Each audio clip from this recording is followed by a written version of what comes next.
Kia koto katoa, nai mai, hari mai, and welcome to DPNZ Pro Tour number 7 from the River City Darts Club in Hamilton in the mighty Waikato. I'm here with David Adams and Jaymie Hilton-Jones. First off, we're going to discuss the Cleaver Classic last night. Jaymie, how you were both there, but Jaymie first. How did you find the event? I thought it was a special night for a special player.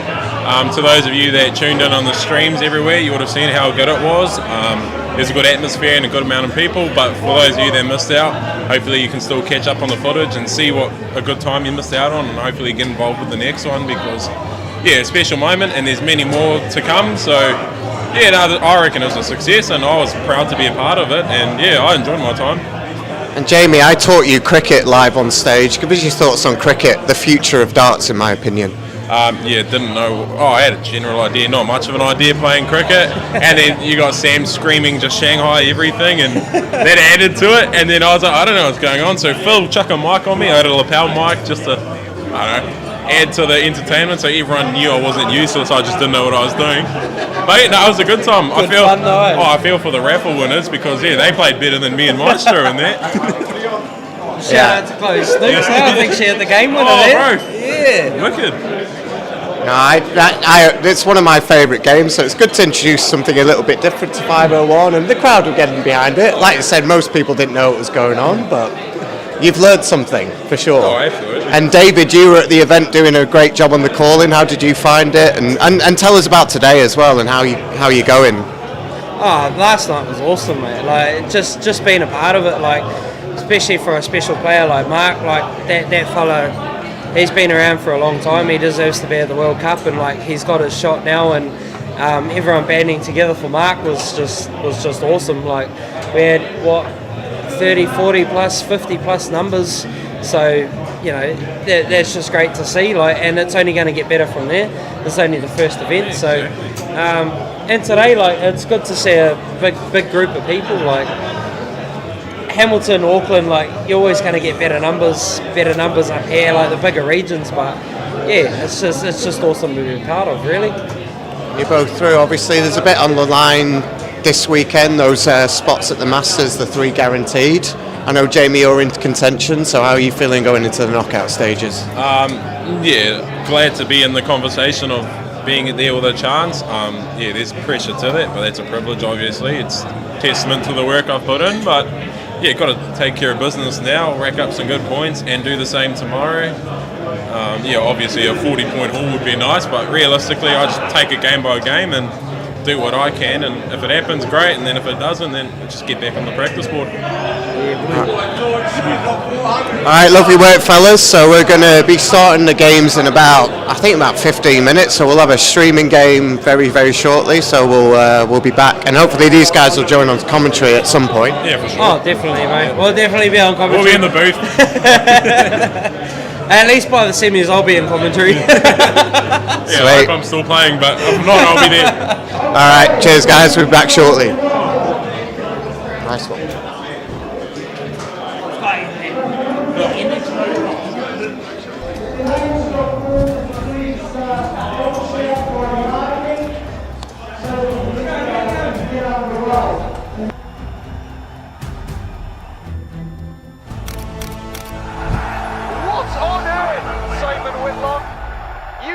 Just be a wizard!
Who knows what can happen?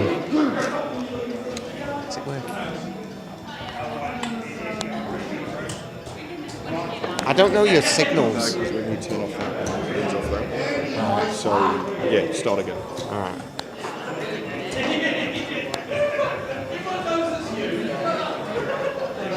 Free sausage rolls.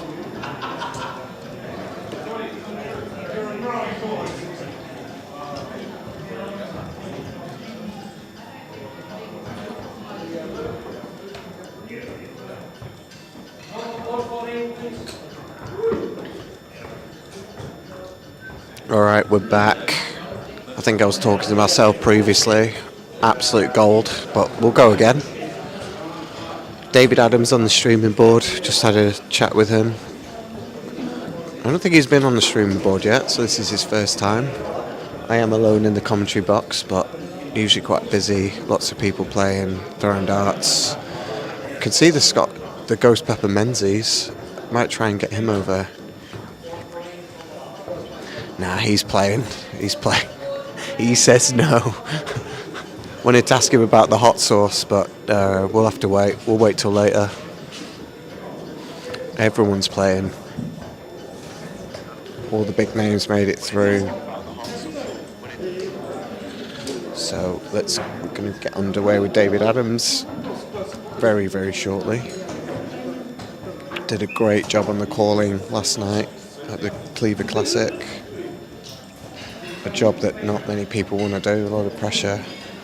Mass live on stage in front of the crowd. I can't do it.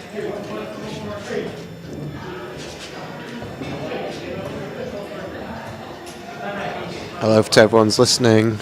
Bond Sports Bar. As coach walks past me with his looking great in his Scott Menzies shirt. It's a fluke. There's a lot of Ghost Pepper shirts around here. He's got a lot of fans. We all love the Ghost Pepper.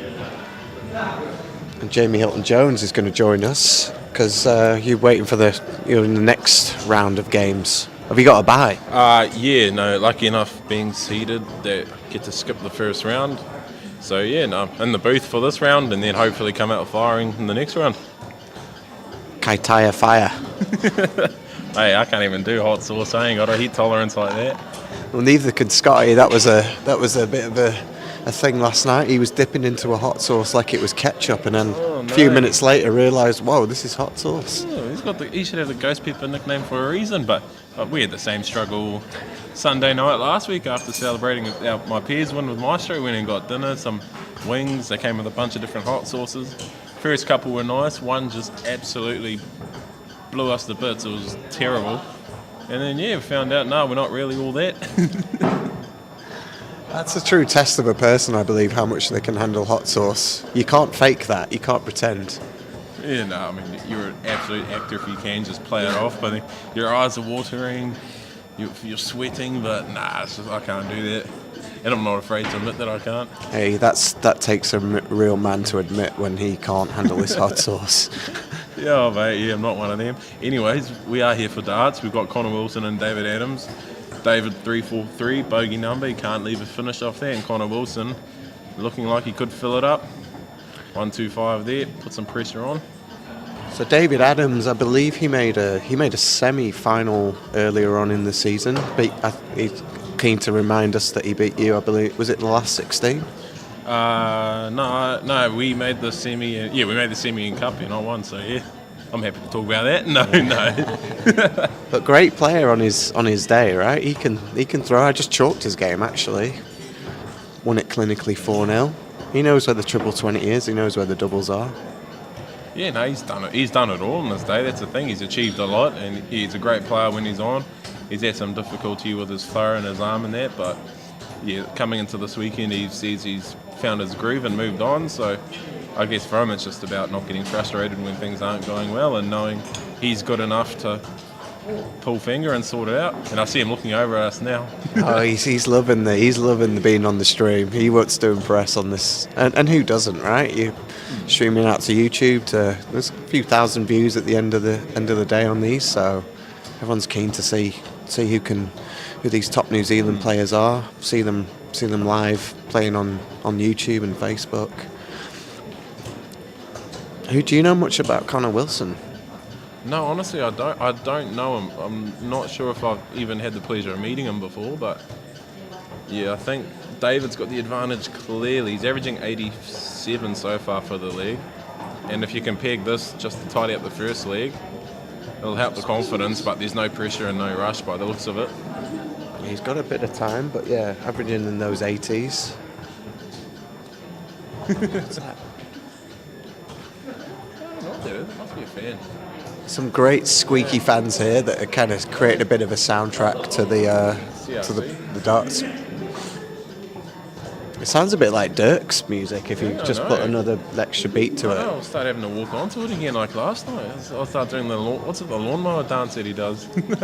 What did you think of your walk-on songs yesterday? Because you didn't decide for one, so when you didn't decide, we felt like, well, we can, give you something that you might like it. Spice Girls Wannabe, there's nothing wrong with that song. No, I thought it was great. I embraced it, had a hell of a good time. The audience all got behind and loved it. I did message you I'd figured out a song, but I think I was a bit too late, so that's all right. The playlist was already set a week out. Oh, David, hang on now. There could be trouble here. Connor's got a good shot here at this 80. David's sweating. He's not too happy. But now your eyes light up. You see that. Right, David's now got to tidy it up. Yeah, making a bit of a meal of this one, but there will be pressure if he doesn't take this out. You don't want to go inside too, do you?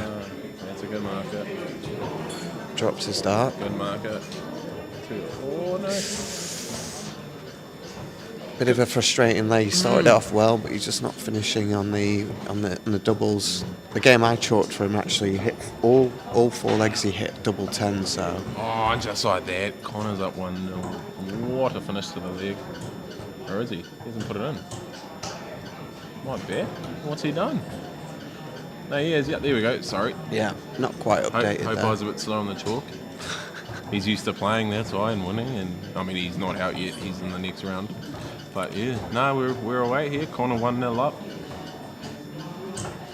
I didn't even notice Hopes were chalking. They've got the star on the chalk here. So we always recognise the chalkers, the callers. I think that's one of the things in darts that not everyone wants to do it, obviously, but people have to. It's part of the game of playing. You chalk and you call. So you'll give the appreciation to those people as well.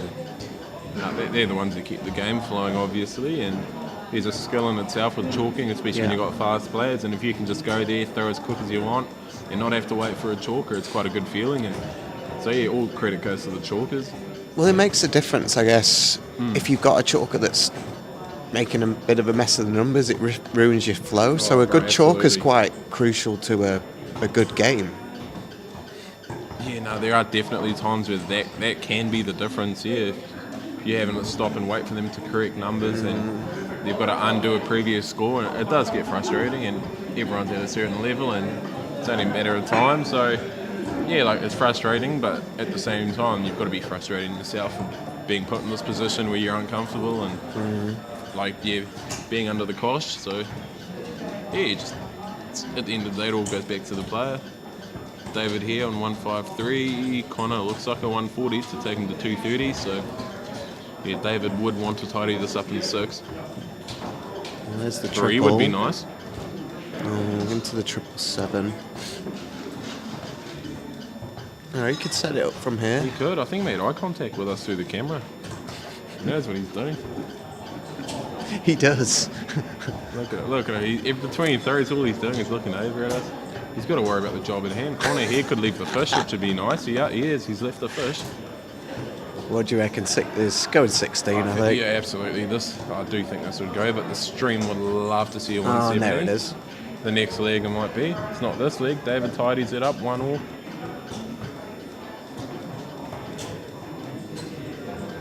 Well, Conor's given a good account himself, but I think David, just had a bit of a mare in that first leg. It's unlike him to waste so many darts and doubles, but maybe back to business now, back to the norm. Yeah, it's pretty hard to just come out the gates hot when you've had a relatively long break between sections and knockouts.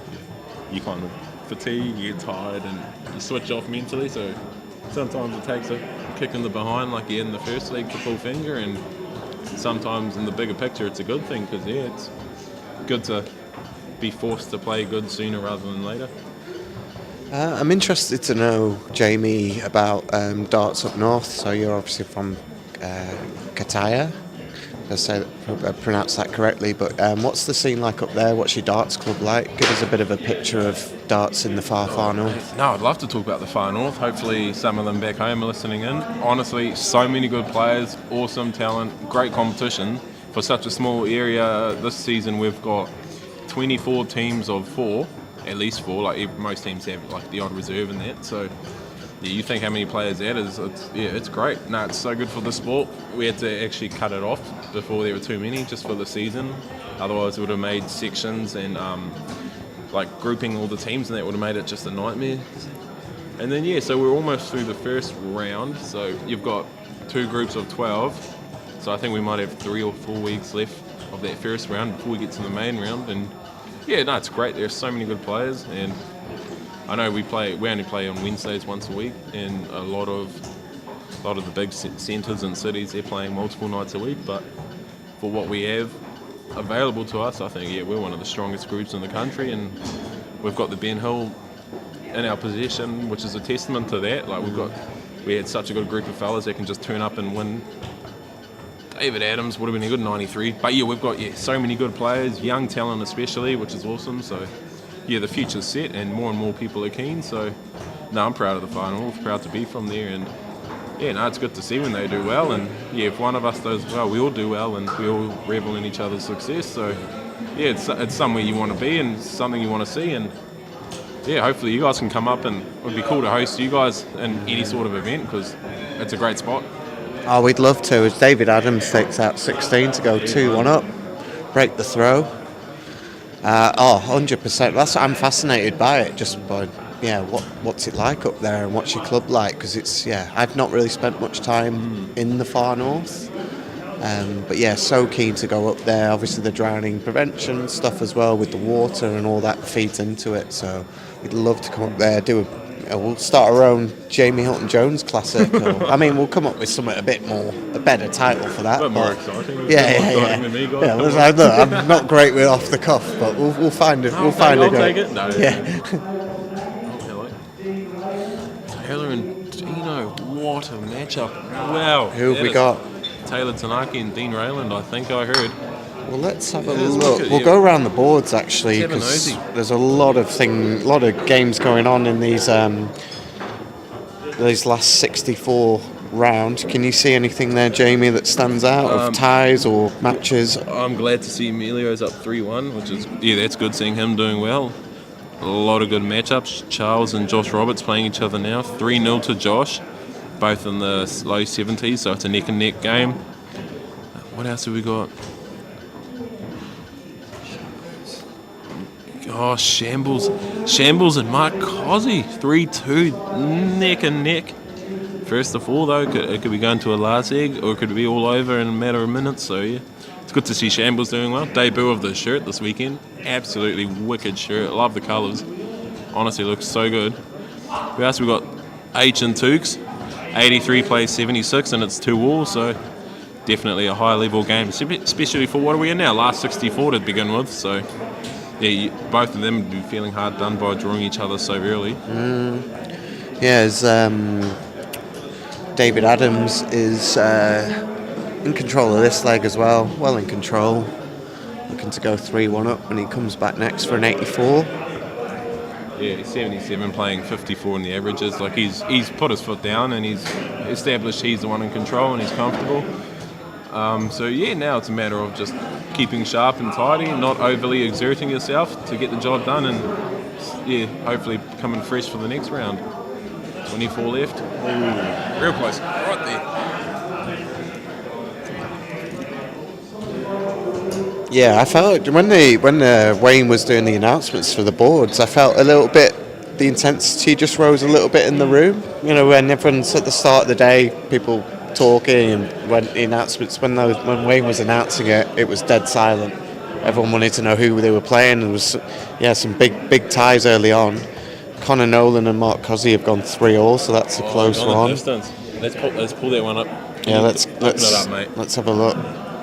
DPD's very own Conor. I think those new shirts are inspiring. He started 137 100, unreal. And he's against the darts right at the moment. David Adams on 6, also known as the Teabag, double 3. Yeah. Marker. Let's go, Damo. I hear a ball call for Damien. Oh, Conor Nolan though. That 22's not helping. Oh, Damo has the ghost pepper in the Connor's knockout stages. stolen the darts here. This could be huge. Just 100. He just wants 100. 81, 161. He's on a finish after 12, and Cozzy needs at least 2 trebles to put pressure on. And 2-2 now, Conor and David Adams. Look at this multitasking. We're talking about all sorts of games all at once. Who said men can't multitask, Jamie? Yeah, I know, we're something special, aren't we, us here in the booth? 59, 102 for Conor Nolan, but Cozzy's got to feel like he's got a great chance at this 1-2-1. And we don't have to look, we'll hear it if it goes. Well, both these fellas, Conor and Mark, are commentators, so whoever gets knocked out, they'll be sat here for the next 3 hours with me. 71 left for Conor. What's he going to do with this last dart? He's gone outside the double 17. He's just, It looked like he walked on that dart as well. Cozzy's eyes would light up. All right, he's got 1 at tops. Oh, it's 1 at bull. Apologies. This might be Conor's only chance here. Do you know who you're going to be playing in the next round, Jamie? Oh my goodness, why it's with I do. I think it's either Paul Stevenson or it's Aaron Krause, so Cozzy double 2. No good. Conor Nolan with a lock right here. Clean darts at double 10. God, I love both these fellas, but don't know what's going to happen. He split it. No. Is that in? Wow, Cozzy, madhouse. And Cozzy gets him on the double 1. Unbelievable. Oh, that's something else to be able to put it away like that in a last leg shootout in the madhouse. First start, no worries. Good on you, Cozzy. Congrats on that result, mate. All right, back to David and Conor. 2 apiece. I mean, yeah, we don't know much about Conor Wilson, but might be a newbie to darts or a local, but he's made it to the knockout stages, and he's 2-2 It's a best of 3 from here.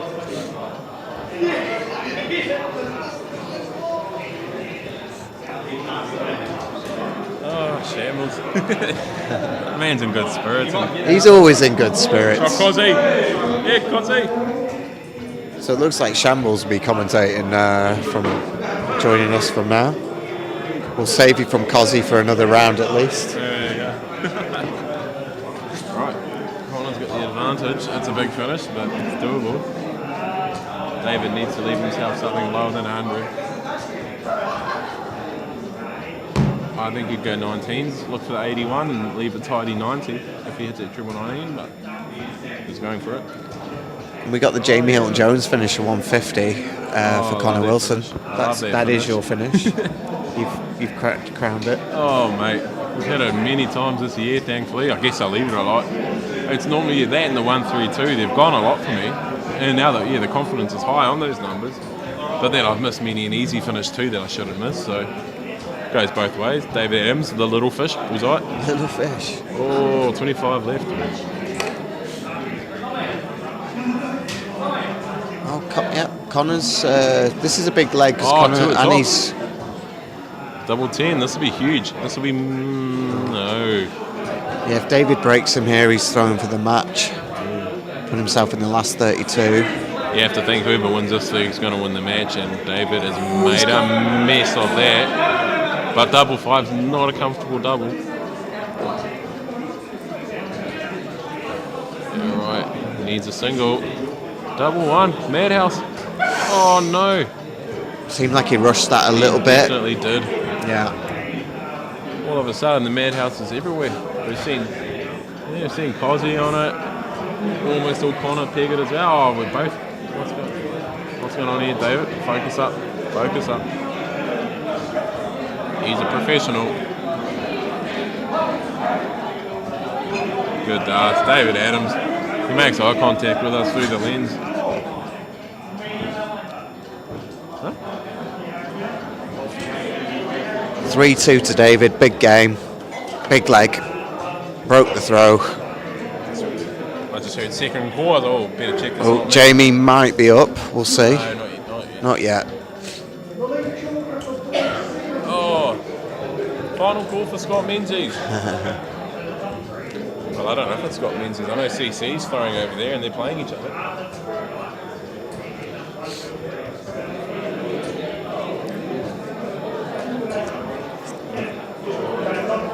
David Adams, one leg away.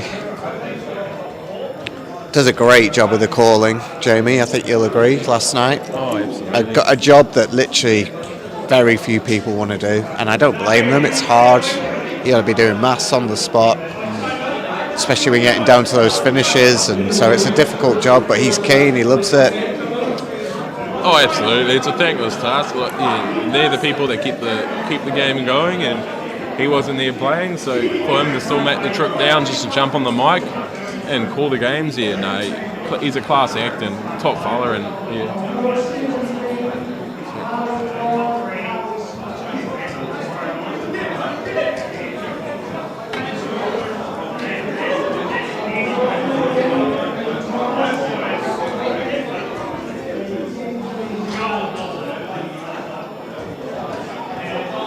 Oh, they're good.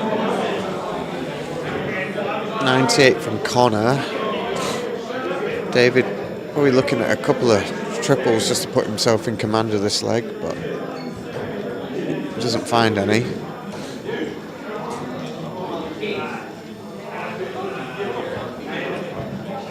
As we're joined by Phil Waggett, Mr. Tech. Full name? Oh, Lady Horse. Yeah, well, I'm happy with the full Philip name. Boiseau. Philip Screwdriver. I go by many names. Is that like Mrs. Bouquet or Mrs. Bucket? Like, Yeah. If you ever talk to my mother, of course. she is a lot like Hyacinth Bouquet. So. Hello, Glenys. Hi, Mum. Hope you're proud.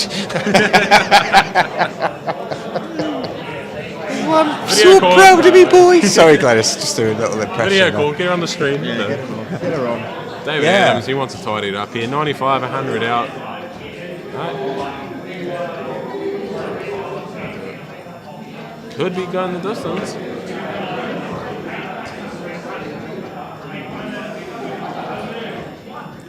Conor seems quite, he doesn't seem bothered, very unbothered, he's just throwing his darts. 81 to force the last league shootout. 136 isn't going to go, what can you leave? Oh, he'll leave tops. 40 left for the match. Nice setup. Pressure's on Conor here to take this out. I fancy David for the 40 if he comes back. 16s. Booza! Channeling a bit of Wayne Mardle there. Yeah, absolutely. Alright, David Adams, 40, mate. Do your thing. Can't even see that one. Can see that one. Oh, we can see that one. Conor Wilson now, an opportunity to push the last leg. Is he going to go aggressive or is he going to split it?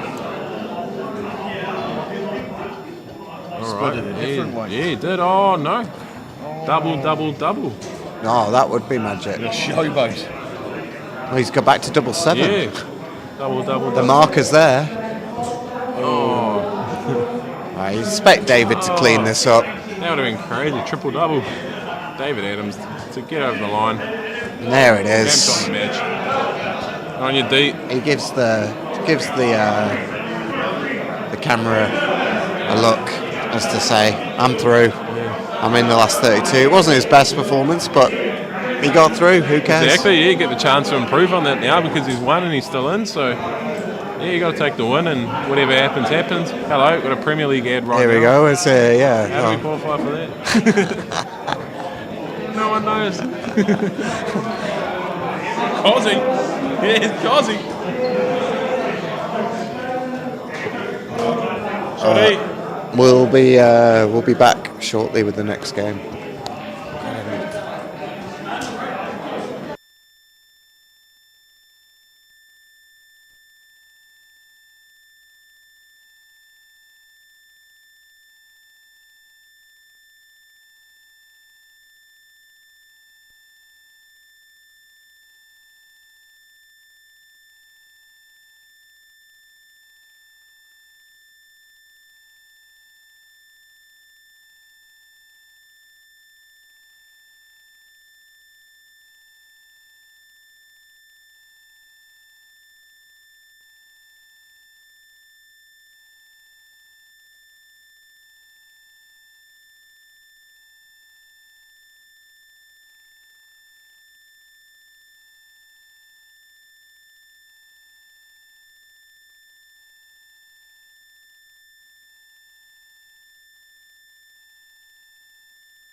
And we are back. Apologies about that. We are trying to get it so that the sound works during the breaks in between the game.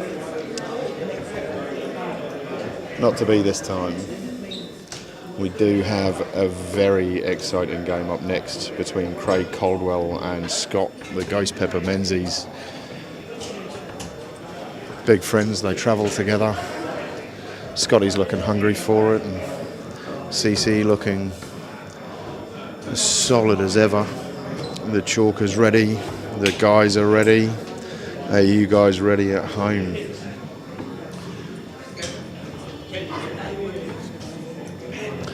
And CC to throw for the ball first.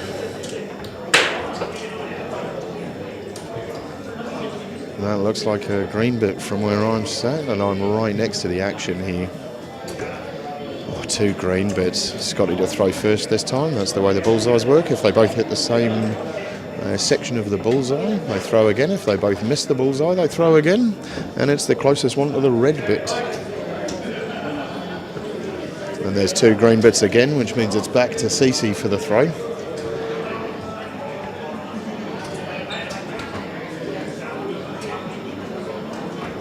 Oh, and that one's low. He won't be happy with that one.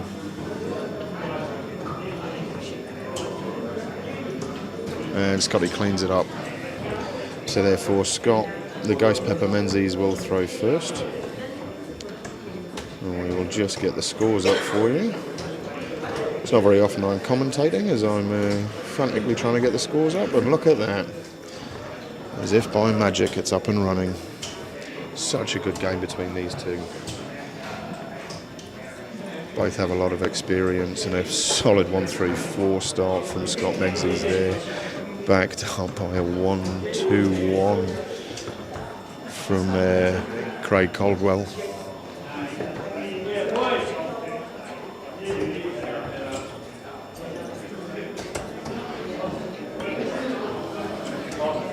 And Scotty keeping that up with another 100 there.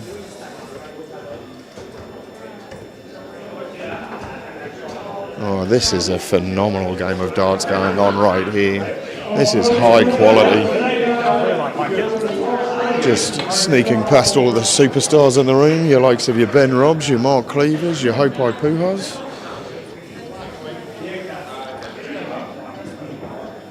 Still playing at a high standard here. And I understand that we're live at the Bond Street. Not sure if we have the sound there or not. But a shout out to everybody at the Bond. Shout out to Noah Butters, as we like to call him. Scotty with a 170. Will it be the first one on the stream? He's popped one. Oh. That was unfortunate. I know how much the Ghost Pepper would have liked to have been the first one to hit the 170 on the stream.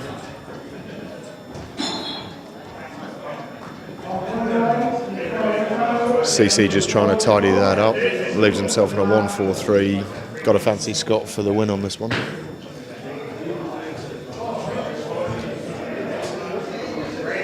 There's 40 left. And what a check that was. Gives himself a little head bump. He'll be peacocking all the way back to the commentary booth. CC was wagering whoever lost this game would come and chalk. Come in the commentary booth with us. It would be an interesting thing to have CC in here. He's had a lot of experience. Well, Scotty loves the commentary box. Scotty does. And he's great.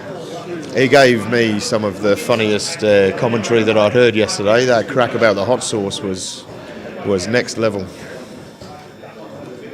It's the Ghost Pepper that can't handle the hot sauce. Unbelievable. Who would have thought it? You would never have dreamed it.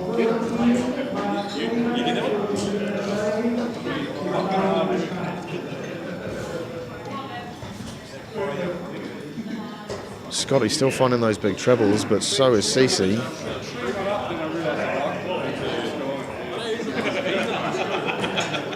There's another one.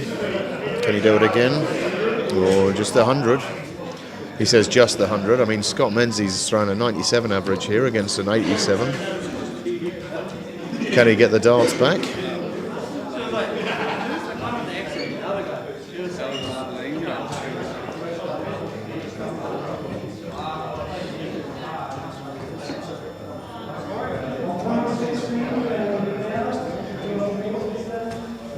Beautiful 140 there from CC, really in command of this leg.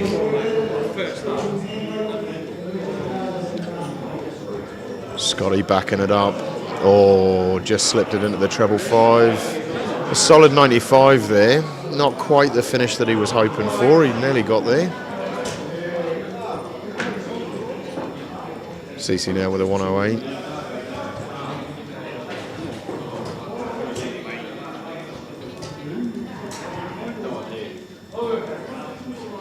Left himself a tidy 70 there. Scotty needs another treble. Really put some pressure on. See if he can find it.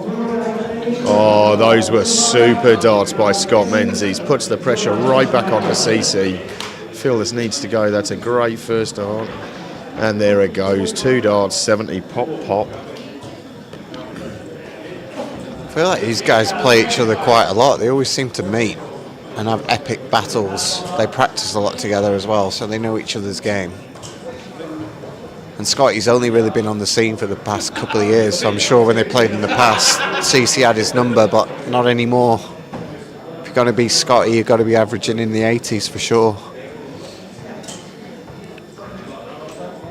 Around the boards, we got Josh Walters and Tom McCulloch, 2 young guns. Marley Prime, of course, he's down 3 now. Nicole Renault, who's playing Ross Worley. That's his name out. That was Marley Prime crashing out there. Crashing out? Crashing out. I crashed, yeah. I'm not sure if it was a crash. What was the final score? 4-0. It was crashing out. Damien Onuka, the coach, is 3-0 up in his last 64 game. Anthony Benitez 3-1 up against Sam Lang. As we look at CC and Scott Menzies, Scotty's got the throw in this game, so that might be crucial if they go down to a last leg decider. The Ghost Pepper. Alan Skaman 1-1 with Chad Beasley. Caleb Hope is 1-0 down. Hopes and Sakano King are about to get going. I believe Sakano King's one of the junior players. Pretty talented.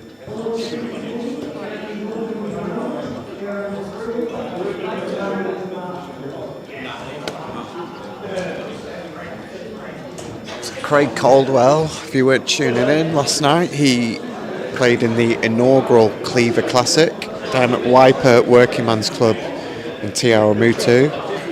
I just really want to thank those guys down at that club because they were very accommodating, very helpful, made it all very easy for us, so really appreciate that. And we had a really good event, really enjoyable, and CC went on to win that in the final against Mark Cleaver 6-4, and I know he was really, really chuffed with that. So he's a guy that's had some fun this weekend. Scotty Menzies did some drilling and work on the setup to make the camera and all that kind of work, so appreciate that too.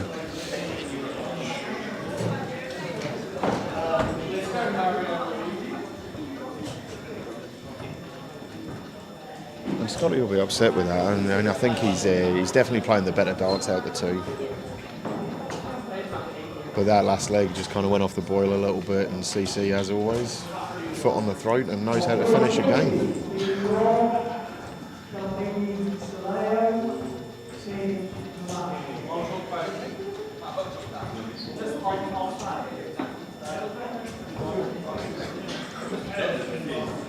Big Rig call to the board. He's going to be playing shortly, trying to get as many points as he can so that he can guarantee qualification for the World Darts Masters. As we're joined by Mark. What's your nickname? The Shambles Killer. The Shambles Killer. Nah, I don't want to go with that. Probably, just The Mark, Shambles mate. Tamer. Nah. Anything Shambles related? I think Shambles tamed himself, mate. Like, I missed a lot of opportunities, and then he capitalised on them, but just the last one he couldn't take, and then I managed to scrape through. So Double one, I believe. yeah, double one. I mean, fucking nature's double, isn't it? 1 + 1 equals a baby, isn't it? You So. watch that language there. Oh yeah, sorry, mate. Yeah, sorry. Hey, no apologies here. Yeah. No, we're just ready to lick the stamp and send it, I guess. So There we go. Yeah, let's get it done. getting it Do you know done. who you've got next round? Who are you looking Nah. to face off against? I actually hope I'm playing Ben Robb. Actually, Yeah, yeah, bit of Ben. yeah. I'm just seeing a bit of. I actually hope the Ghost Pepper's just. He's an icon, I guess you could say. He's an icon. Absolute icon. I would agree with that. He has definitely grown his stature within the darts community. You know, he started out as a manager, and now look at him, just killing it on the stage. His stature hasn't grown in height or size, but just his ability has grown in stature, I think, yeah. Hey, as a person similar size to Scotty Menzies, I'm going to stand up from there. In a Yeah. land full of giants in the darts world, I there is think- some that wear the medium shirt. Yeah. That's me and Scotty. I think a You swift should breeze, make a T-shirt like that. I think a swift breeze would blow both you two away, but I have been mistaken for Scotty when I've worn the Ghost Pepper shirt. So, that but you- then I throw a dart and they realise I'm not Scott Menzies. I think you'd be taking that as a compliment. Yeah, yeah. Against Cozzy until I actually throw, and then they go, "Ah, sorry, we thought you were Scott Menzies." And it's Here like, he is for tops, the great man himself, just outside. Craig CC Caldwell, back on an 145. absolute legend of a human being within the New Zealand dart community. You wouldn't write him off. Ooh, double 14.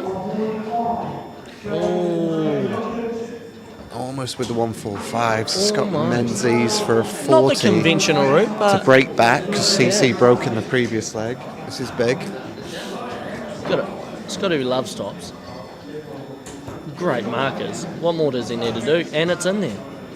Great dart from Scotty. That is composure. Breaks straight Great back. composure. And he's got the throw. Like he won the ball. These balls are pretty crucial, Cozzy, in these Yeah. best of sevens, these short formats. It is. And seeing an absolutely godly attempt at a 145 and having the composure to walk up there, last dart in hand, bang at tops. It speaks volumes about the man himself. And he's just cool, calm and collected, rattling in a 97 to start. Got to be happy with that. It'll be very interesting to see who makes that stage in those qualifiers, because it could be anyone, right? There's all you guys that are all more than capable of winning an event on your day.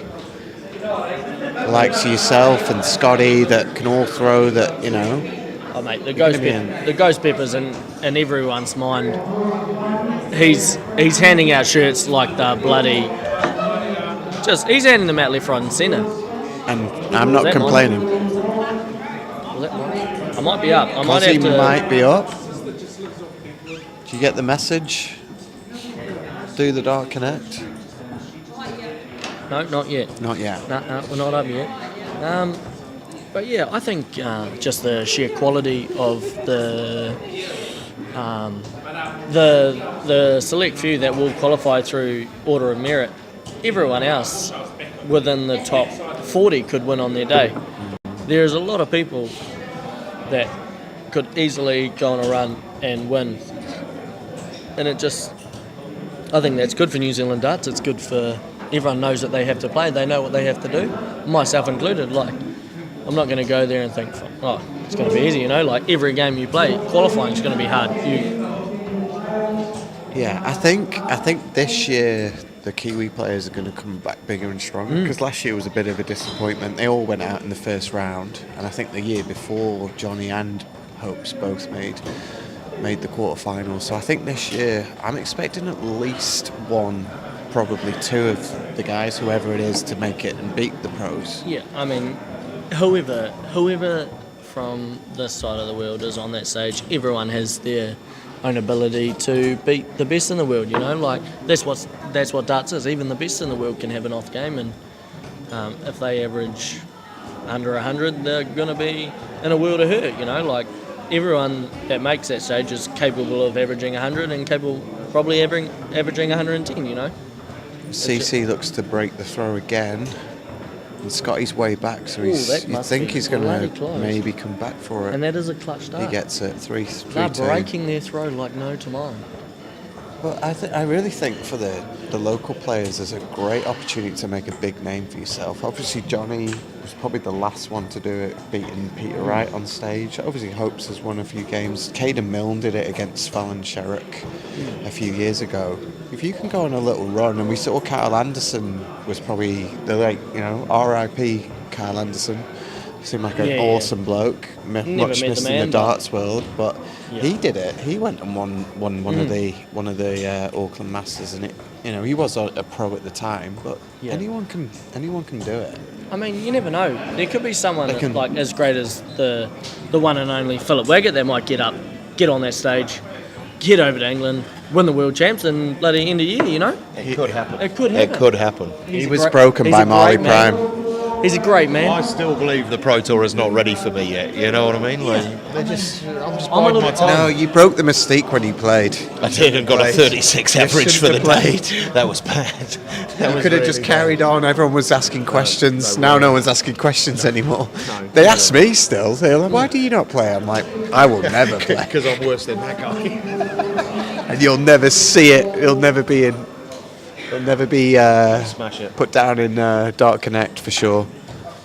Okay, smash it, Cozzy. Just Cozzy goes off to his game. Let's see who's been knocked out. Who's through? Who have we got here? Big names. Jonny Tata safely through with a 90 average, 4-1. Tukes is through. David Adams, as we saw on the stream, is through. Damien, the coach, Unuka, is through. And Cece's looking to go through here. He's in command of this leg and this match. I'll tell you what, the Ghost Pepper started out red hot. Absolute red hot. For the first couple of legs, he was throwing above a 90 average. He didn't drop down below 90s until the third leg. And then from there, he's just really kind of gone off the boil, and he'll be disappointed with that 26. He knows he's better than that. But again, CC just showing his pedigree, I suppose. Oh, lovely dart.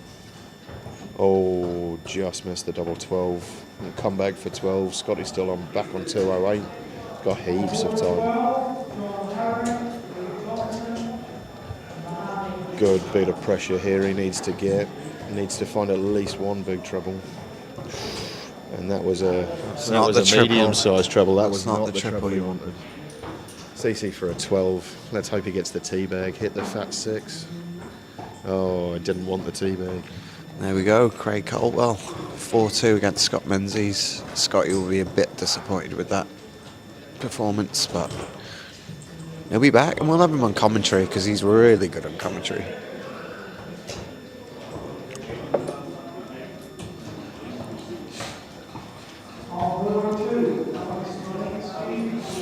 Nicole Renault is 3-0 up against Ross Worley in the last 64. Chad Beasley 3-2 up against Alan Skaman. Josh Walters and Tom McCulloch are 3 apiece. I might go see if I can grab some words between Scotty the Ghost Pepper and Cece.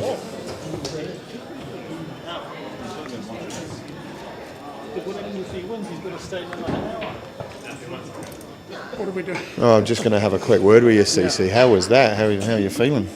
Yeah, I hate playing me mate, eh? I'm happy. Hey, get through the next round.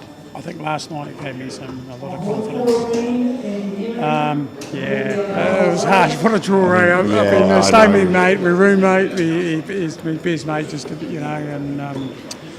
But he started on fire. I mean, like the first couple of legs, he was throwing everything at the kitchen sink. And I thought I've got to come back hard here, and I just feel a bit of experience. Might have just won that in the end, so it's not going to get easier going forward. But I'm quite rapt to get that one out of the way. It was our game to play.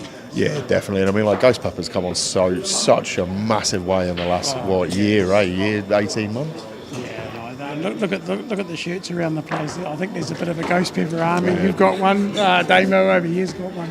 Yeah, we all love the Ghost Pepper. But he's a lovely guy, and I think he's got a big future in darts. He's keen, and I'm just so happy he's playing out of my club.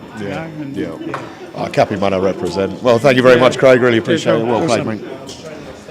And that was Craig C.C. Caldwell there. Him and the Ghost Pepper, they've always got on really well. We'll try and get the Ghost Pepper into the commentary booth a little bit later on. He'll stay around and support his mate. He's great at doing that. And up next, it looks like we've got Emilio versus the coach on the stream. This is, oh no, it's not on the stream board. Emilio playing Andy. Oh. Not the coach. Oh, Emilio's playing Andy. Oh, I thought it was you. No. I've got a thing regular. You feeling confident for it? Yeah. Always. Rob. Can't wait to play Rob. Yeah, you got Ben Rob. Yeah, After that. Yeah, let's get it, bro. Let's get it. But can't think too far ahead, bro. Nah. But I've played the next game before that. Get it done. Well, we're all rooting for you, coach. Get it done. It must be the Ghost Pepper shirt, I reckon. No. It's added a little bit of magic. Bro. It's all me. Love it. It's all me, bro. Of course it is. You're the only one up there. We'll go smash it, coach. Get it done.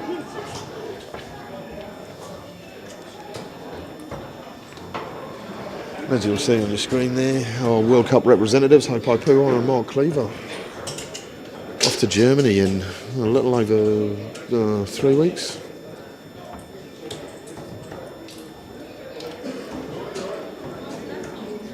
And we've got our Pro Tour again tomorrow, so if you are in the Hamilton area, then feel free to come along to the Pro Tour.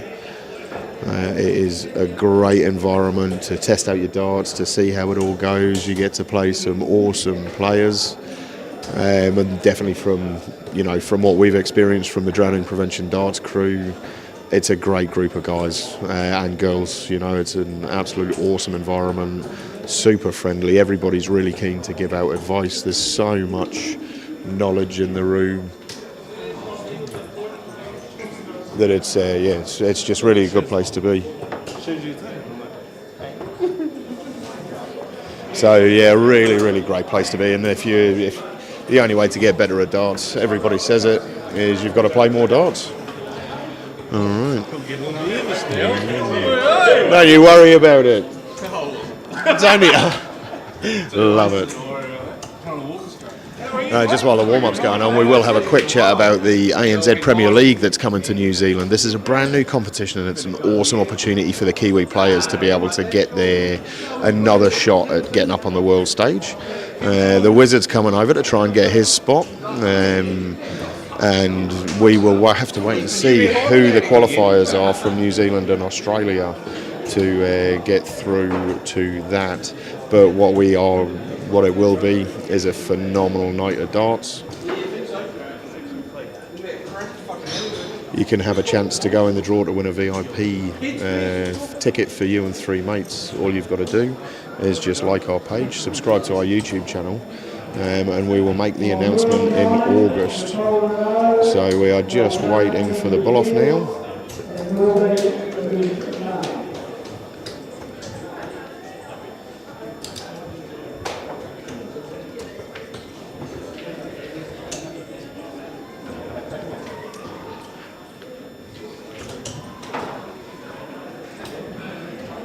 Need to stay very quiet as I'm right next to where the players are throwing. I'm in the thick of the action here. Not very often you get to see the bull off in these situations. And that's a lovely shot.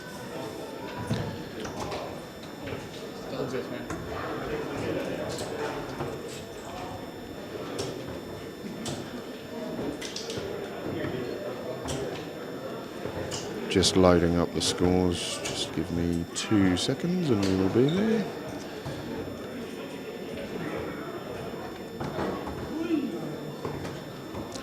And hopefully now the scores are showing. Another exciting match here. Those of you that know me know I don't multitask very well, and I'm currently multitasking like a demon. And I believe that means we are away. Oh, Emilio starting with 100. I missed that while I was doing my tech. Super dance from Andy there. Keeping it real.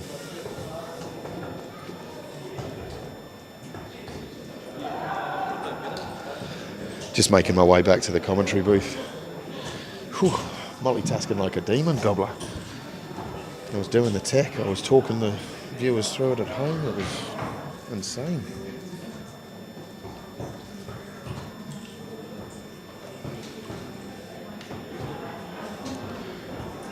And there's a lovely 100 there from Andy. Emilio had to run all the way back to the commentary booth to grab his bottle of water, which you've just seen him put on the table there. That was left it a long way away. Great first art. That was a solid 100. He really rattled those in there.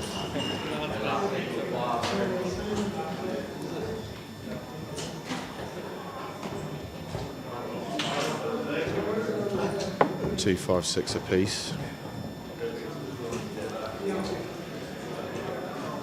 And there's a 60 there from Andy. Emilio coming back. Solid first art, second art. That looked an awful lot like a 180 to me. It was outstanding darts from Emilio there. Made the final a couple of weeks, last Pro Tour. An outstanding run the last Pro Tour, having new people get into the final every time. Really kept it wide open. And correct me if I'm wrong, but my understanding is whoever comes out in the top 3 at the end of this weekend is guaranteed a place on the Auckland stage, is that right? I'm pretty sure that's right. Top 3 at the end of tomorrow will be guaranteed a spot at the New Zealand Darts Masters, and then there'll be 2 more spots available. So we got Hopes, the top 3, and then 2 qualifiers, and then there'll be another qualifier for the New South Wales. So yeah, you just want to be in that top 3, obviously. You don't want to have to chance it with the qualifiers, and anything can happen. So I think there's a few different players in contention. There's Jaymie Hilton-Jones, believe he got through. Let's have a chat. What happened? You won, I believe. Yeah. No, it was an edgy game. Didn't really feel comfortable, but glad to get over the line. Scouting out my next opponent here, Andy or Emilio. Oh, you're playing the winner of this game. I think so. Andy beat me in sections. We're into a last leg. We both averaged, I think it was like 84, 85. And then I missed 117 on the tops, and he had 94 left. He goes big 4. And I'm just like, sweet, give me a chance. 54, 36, absolutely wicked finish. So he's a hell of a good player. So, do you know much about Andy? You played him before? No, never until today. But yeah, the way he played that game against me, yeah, just turns up and definitely impressed. So yeah. I'd like to see him do well. I think he was saying his last game against Richard, he was 3-0 up and foot came off the throttle, went to 3-all, and he got the last league, and he was frustrated in that. But when you're that far ahead and they do the big comeback, it's an awesome effort to be able to stop that and get the job done right in the crunch. So yeah, I think he's being a bit too hard on himself, but he's a good enough player where he can be. Emilio there, 99, come on mate. Emilio is one of my absolute best mates, so I love to see him do well, obviously.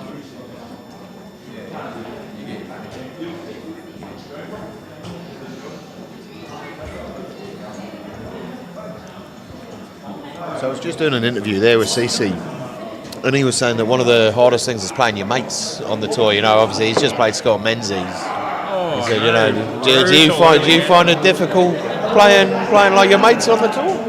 Yeah, yes and no. I feel like I've got a lot of mates on tour and used to just playing them now, and I feel like I've got an extra fire in the belly, so it's like yeah, we'll go with that. I definitely don't want to lose, so like it's hard, but then I think it makes you pull finger because you don't want to lose to your mates, otherwise you'll never be at the end of it.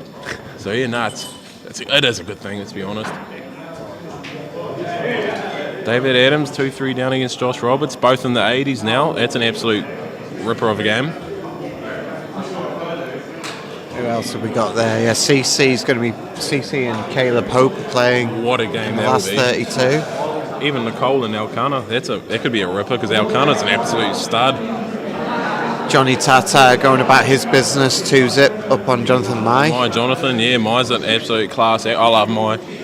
He's one of the only people, there'll never be any drama around. He's just calm, cool, collected, loveliest guy. Love seeing him, and he's such a good dart player. But obviously Johnny Tata is one of the premier players in the country at the moment, so he's averaging 83.5, which is a good game, but for him, not a good game for him, and that's a standard he sets. It's still one of those things that Johnny still flies under the radar in some, do you know what I mean, in some weird way, because he just goes about it and he just throws 90 averages, but you don't, because his demeanour and the way he plays the game. He makes it look normal, that's Yeah. why. Like, you look at some of his games, like a 92-3 average, and you're almost a bit disappointed because he's that good a player. But yeah, no, he's awesome. Love the fella. Another guy there'd be no drama around, and the way he travels with his old man, I admire that. I love that. So I always wish him all the best. And I know we're competing for, we're both on the fringe of their top 3, but honestly, love Johnny and what he does. So I hold him in the highest regard. And yeah, I think the way things are looking, he should have the better of my Jonathan and to progress to the next round. Emilio on a 4 here. Might get ugly. Oh, he's a stacker. Nearing closer. He's a stacker. Oh. Yeah, here he goes. He's a stacker. You called it, Jaymie. Northern Autos. He's a stacker. He's got the Northern Auto sponsor on it. Just call him that. That's his name. Just that's one way to rack him up. Come on, What's that? Just call him Northern Autos. Because the way the sponsor sits on his shirt, it's like it's his name. So. Nah, I love Emilio. Maybe we could change that on Dart Connect. Yeah. Oh, bro. Never hear the end of it. He would have a Condor sponsorship, but when he used to get too angry and all he'd do was just snap them when he'd lose. So, so they were like, we can't afford to keep sending you out new stems and flats. He's like, bro, what's your sponsor? I was like, stop breaking them all. You're too expensive. Yeah, no, exactly. But yeah, and he's an absolute class act and serious player, so he'll see this being 2-0 down and he won't think much of it because he's definitely capable of overturning it, and he'll do it in the blink of an eye. Bounce out definitely doesn't help, but he's more than capable of making up for it in the next visit. We've got Johnny. Johnny's up 2-0. We've got Craig and Caleb one apiece. We've got David Adams 3-all against Josh Roberts. Do you mind if I click into this one? Yeah, let's go. Let's have a look. Last week's shootout. into the game. Where are they? Oh, okay, they're down on the floor, edge of the stage. Oh, Joshy's on 20 to put it away. David 103. It didn't go. Oh, he missed a look at it. He's missed a look. The hands are on the knees. Josh Roberts. Oh, he couldn't do it. Josh isn't chasing the tour anymore. But I love seeing him. He's a good fella. He's got a good partner, and he's got kids in that now. He's living a good life. So it's glad to see him on tour. But yeah, definitely not necessarily as sharp as he would have been. But obviously that comes with having a break from the tour. But David's laughing, so God, I hope he can get over the line. He either has or he's busted. He's done it. David Adams. You can't tell from that reaction. He could have completely missed it. But. And I know his missus is tuning in, so hey, Mumsy, hope you're well. David's still going. I don't think I had an accent, but she thinks so. So oh well. Yeah, David Adams threw their 4-3. He scraped through that game as well because he scraped through his last 64. He's doing the business. That's all you need to do. He scraped through in the 60s, but now he's scraped in the 80s, so he's absolutely he's improving on his level. And I'd love to scrape through on the 80s. That's I know that's the dream. dream. Oh, we got Daddy Cozzy and Son Cozzy both warming up to play. Still both in there. Oh, Devlin and Mark and Haupai. Oh yeah. We don't have to look, we'll just hear it if Cozzy's going well. I love that, he's much like me. Yeah. It's good I wasn't mic'd up in my game. You would have all you would have heard was complaining and whinging probably. But that's stuff that people want to hear. We had It's boring if it all goes to We plan. had the joker that didn't want to chalk. He was just standing there, and I'd throw my darts. He'd just look at me to tell him what I got. Jamie, I think he was just in awe of you, to be fair. He was starstruck. Nah, but he's New Zealand number one, apparent, self-proclaimed. It's on his shirt, so I expected more, and I was let down, and like I wasn't as professional as I should have been. Like I let it bother me and affect my darts, and a class player would just play through it, and yeah, so I was under the pump, and then pulled finger, thankfully, and got the job done. It's all learnings, right? Oh, Andy Hemming set 36 up. What a class set. He's there if he gets a chance. But he's counting on Emilio to miss. And Emilio's a 16s player. But he's got enough, he'll go for anything. But he's gone low. Andy with a chance here, wants to hold the throw, can't afford to probably be broken here to go 3-0 against throw for the Didn't next know him leg. until today, but I love the way he plays. He's absolutely got this in him. He's an absolute start. Oh, he went for the split. He overdid the split. Emilio, you'd expect to take advantage of that. Oh, but he's not he's a 16s player. No, he's not going to. It's alright. I thought he'd do an underarm biff and... All right. Is that legal? The old underarm or? No, goodness no. I don't know what he likes as a double, but goodness me, I saw him hit the 18s too much against myself in the section. Double 9. Oh, he's gone inside.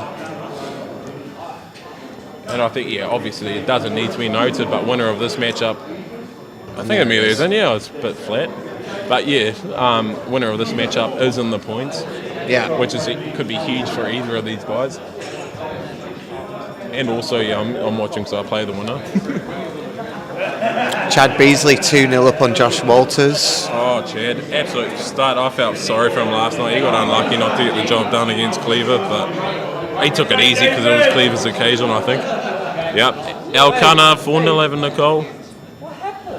No, I mean, yeah, love Nicole, love Elkanah. I'm not any good positive result I see Elkanah get. I'm not surprised. He's an absolute stud.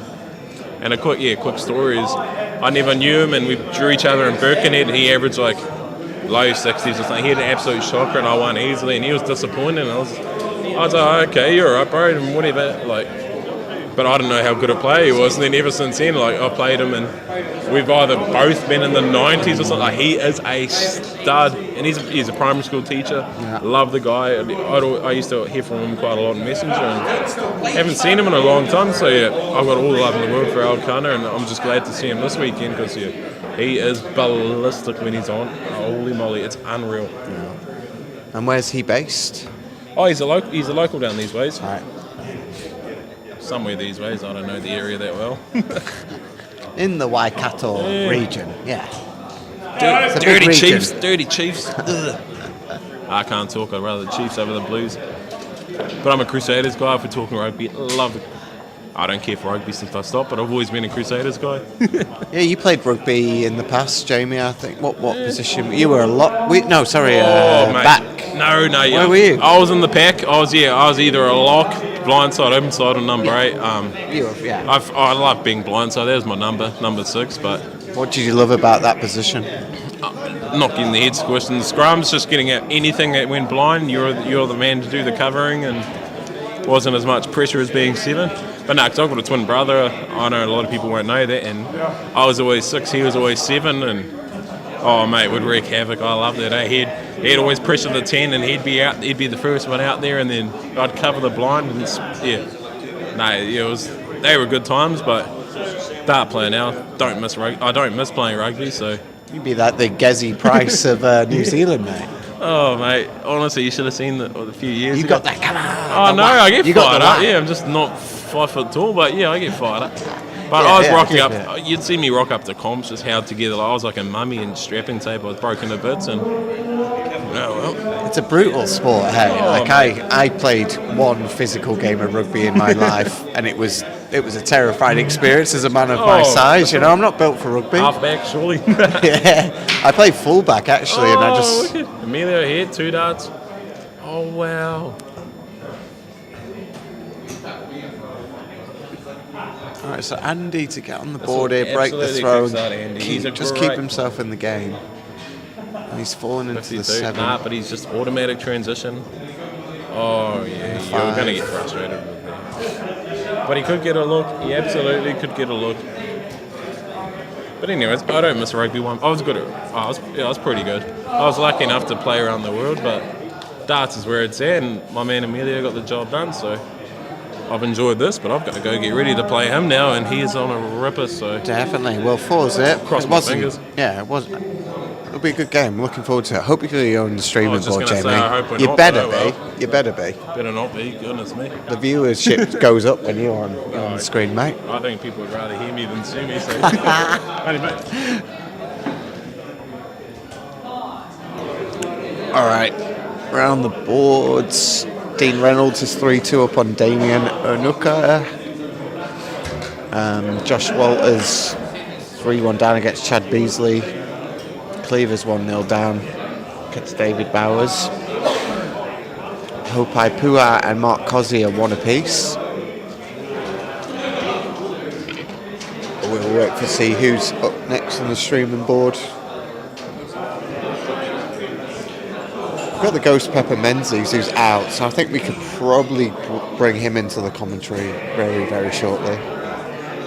Do want to talk to her about the hot sauce.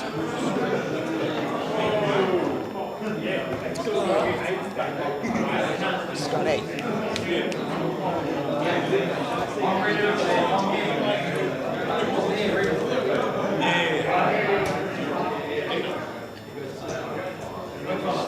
Doesn't seem to want to talk, Scotty, but we'll get him. We'll get him. He can't resist. He cannot resist. Might be a little bit disappointed that he didn't get any points today, but he's played well all day. That's probably part of the frustration. He's been averaging in the mid-80s, early to mid-80s for his quality. He ripped through his group, so yeah. Maybe a little disappointment for Scotty, but he'll be good. Mark Cleaver's 2-0 down against David Bowers.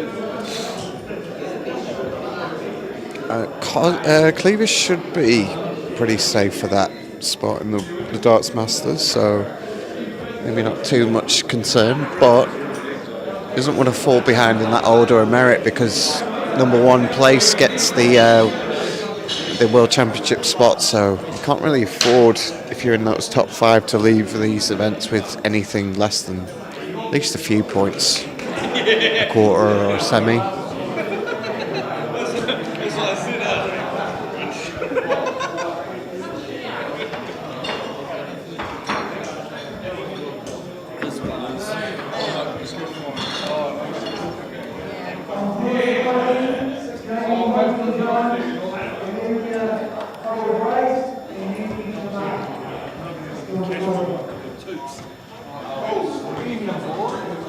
There's some great games going on around the hall at the minute as I'm standing looking around. We've got Cece versus Caleb Hope. We've got Mark Cozzi against the man himself, New Zealand's first ever professional, Haupai Puha. And then Mark Cleaver's on the next board, and then swiftly followed by John Hurring.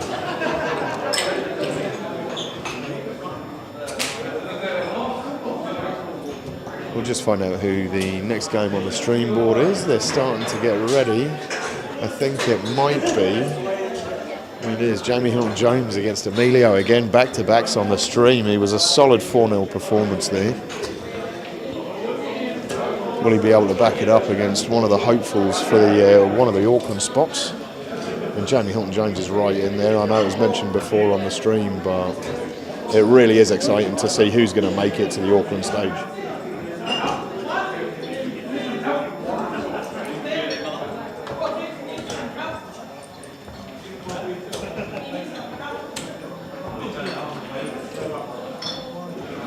Jamie's starting to make his way down to the stage now. Here he comes. Quick bathroom break. He's making the crowd wait for it, and I like that. I respect that in a player. We'll throw the action on so you can see the warm-up that's going on.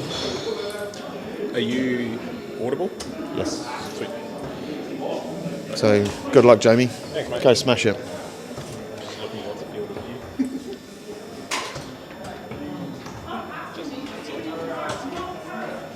Stay on this one.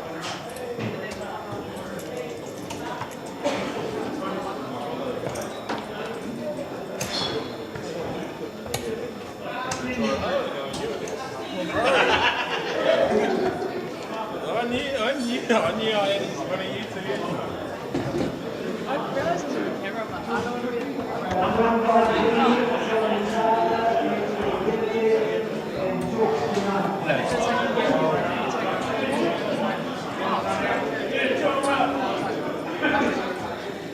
Saying how you gave me a high.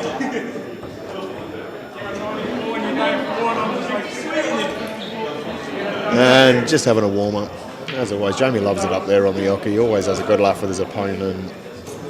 Really, really plays the game in a great spirit every time.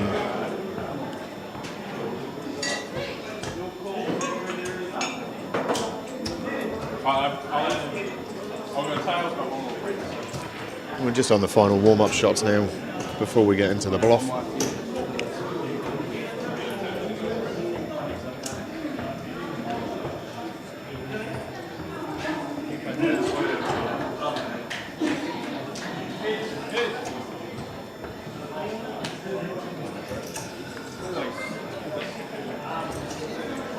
Emilio to throw first for the ball.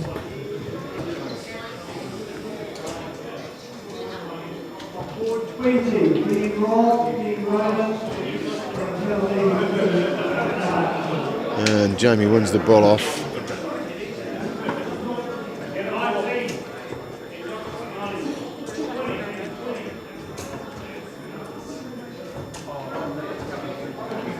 We're just getting the scores up for you now.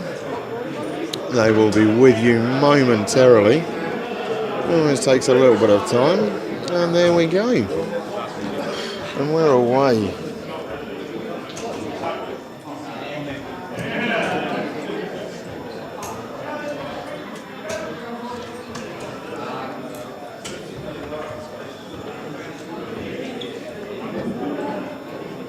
We'll just move away from all of the action so they can't hear what I'm saying about them.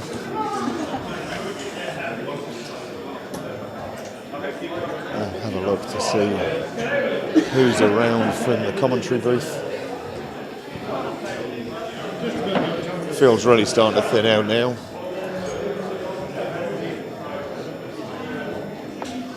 And Emilio will be hoping to be able to back up that 4-0 win that he just had.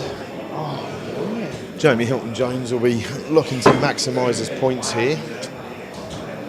Get himself into the Auckland running. It's wide open, the top five. I was just having a word with John Hurring there, and we were talking about how tight it is at the top end of the table.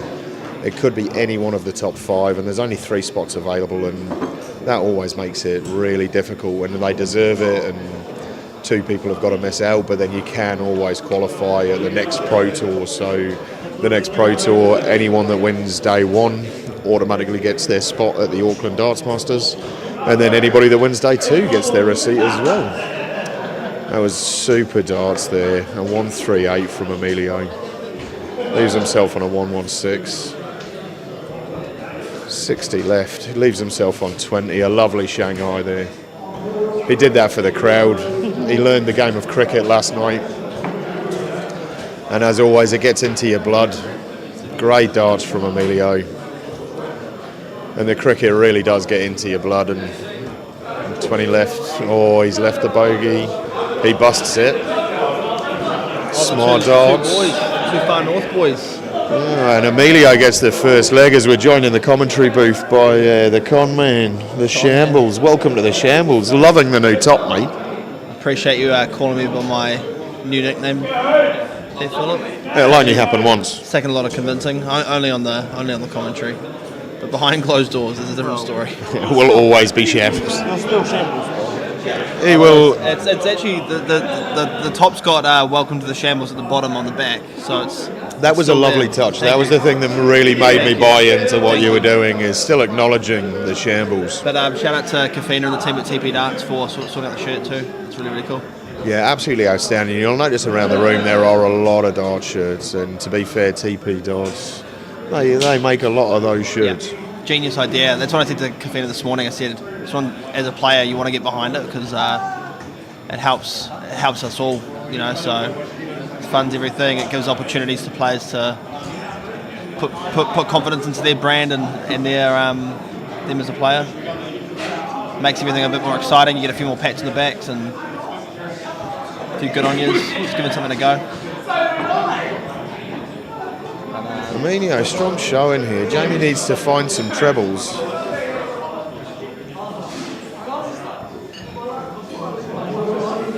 Emilio's been thrown so solidly over the last couple of Pro Tours, though. I mean, made the final in Nelson.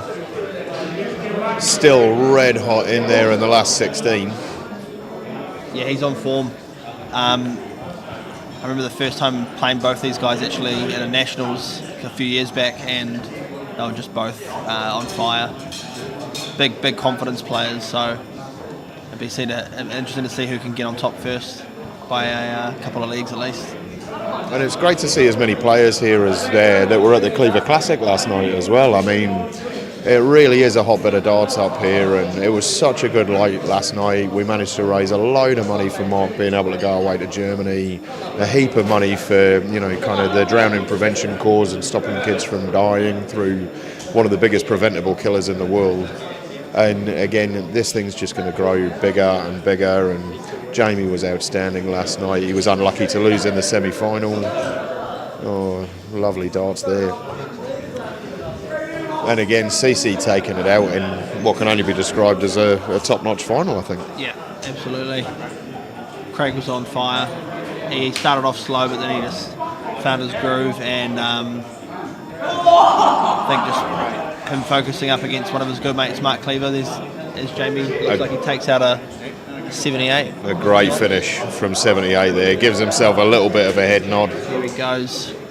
He loves it too, Jaymie. He loves the energy. He lets it out with a mighty bore. A player that feeds on it, as soon as he's kind of got that in him, then he goes. He's massive with momentum, so he's got to keep that arm moving fast. And all Emilio needs to do is carry on hitting those trebles, you know, and just keeping the pressure on him and trying to take that energy back out of him.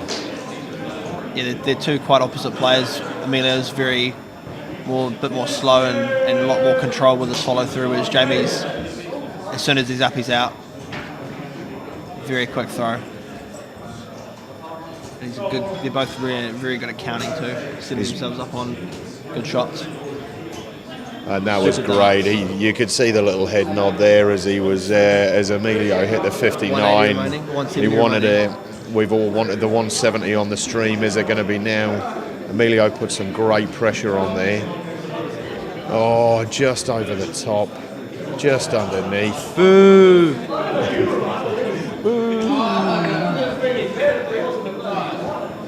We're all upset with that one. I do feel like Jaymie Hilton-Jones will be the first one to hit a 170 on the stream, though. Or get 110 and 2 darts. Oh, maybe not. Maybe 3. Maybe 4. Doesn't quite leave himself. Emilio will fancy the 70. He's taken this out on 16, 19. Yeah, the bullseye left. Oh, that's unlucky. 48. Jaymie on 56. Solid dart right in the middle of the double 20 there. Against the throw. Broke the throw. Jaymie to come back again. I completely got that wrong. It wasn't a break of throw, it was a hold of throw.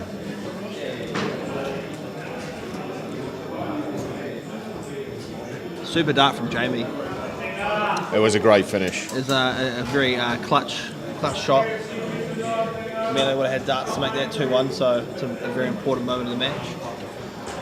Jaymie's looking reasonably relaxed and comfortable up there. I mean, he says all the time he seems to struggle, and but again, he's a very relaxed player when he's up there, and he doesn't look like he's under pressure. I think a lot of it's his own internal pressure. Oh God, yeah. He does want to battle through it. You can see he keeps himself busy when he's not playing, so keeps his body very active.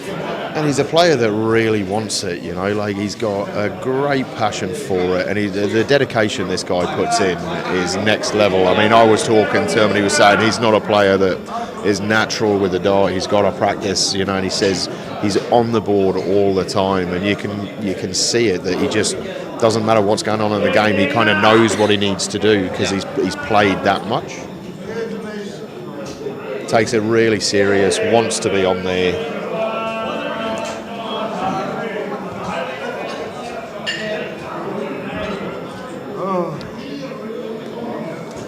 Emilio leads with 250. Can he get 9 powerful darts coming through there and maybe close something out? We should see.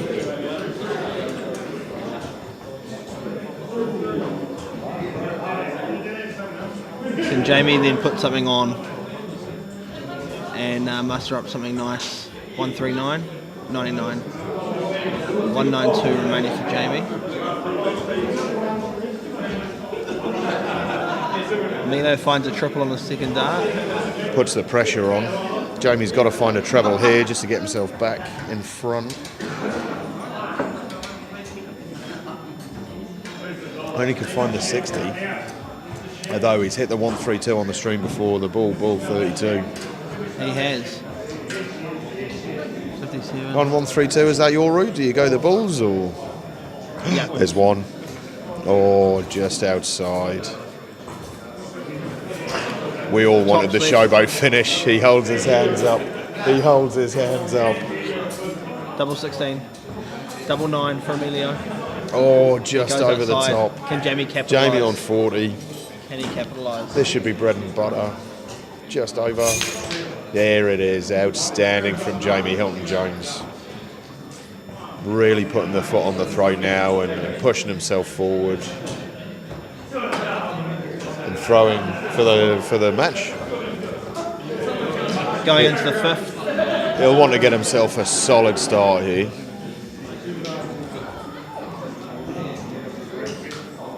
Can he drop it down? A lovely hundy. There he goes. Emilio will want to hit back there. Lovely first dart. He'll want the 180 now. He'll get to find the treble again. Oh, not that one. Unlucky, Emilio. That was a great dart. Honest darts, those. Strain a little bit. Count the score. Do you know what the score comes up? I would like to say yes, I would be able to add that up. However,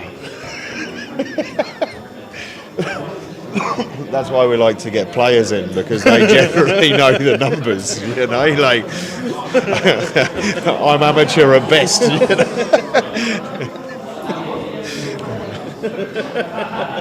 Sorry to call you out like that. That's bro. fine. Don't worry about it. Hey, it's a area of growth for me. You know. A lovely 60, which would leave a 3-2-4. Didn't quite get there before the score.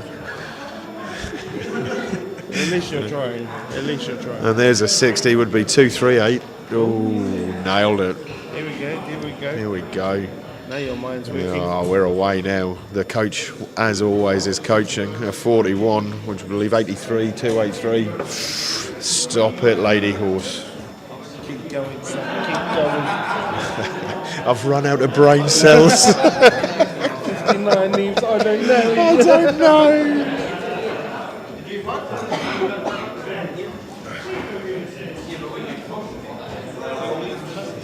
All right, a 179 from Jaymie Hilton-Jones. You'd imagine he would go downstairs to start with. Yeah, lovely 57. Oh, the 114. Oh, stop it, Jaymie Hilton-Jones. He's left himself 8. A 171. That was magic darts. Pick up on that one then. I was very slow on adding that up. And here we go for the win. Oh, that's got to be close. Those were what I like to call professional misses. You know, they were right on the wire, every single one of those. Emilio not on a finish. What dart do you reckon Jamie's going to hit it with? I reckon first. I think it'll be a first, or his fourth as it stands. The coach is nominating his third, and it was the first dart / fourth. Game shot and the match. Jaymie Hilton-Jones. Me and Shambles won the bet. Jaymie Hilton-Jones. Oh, we're playing for pride. We don't always need to bet for money. An outstanding performance by Jaymie Hilton-Jones. It was great work, a solid performance.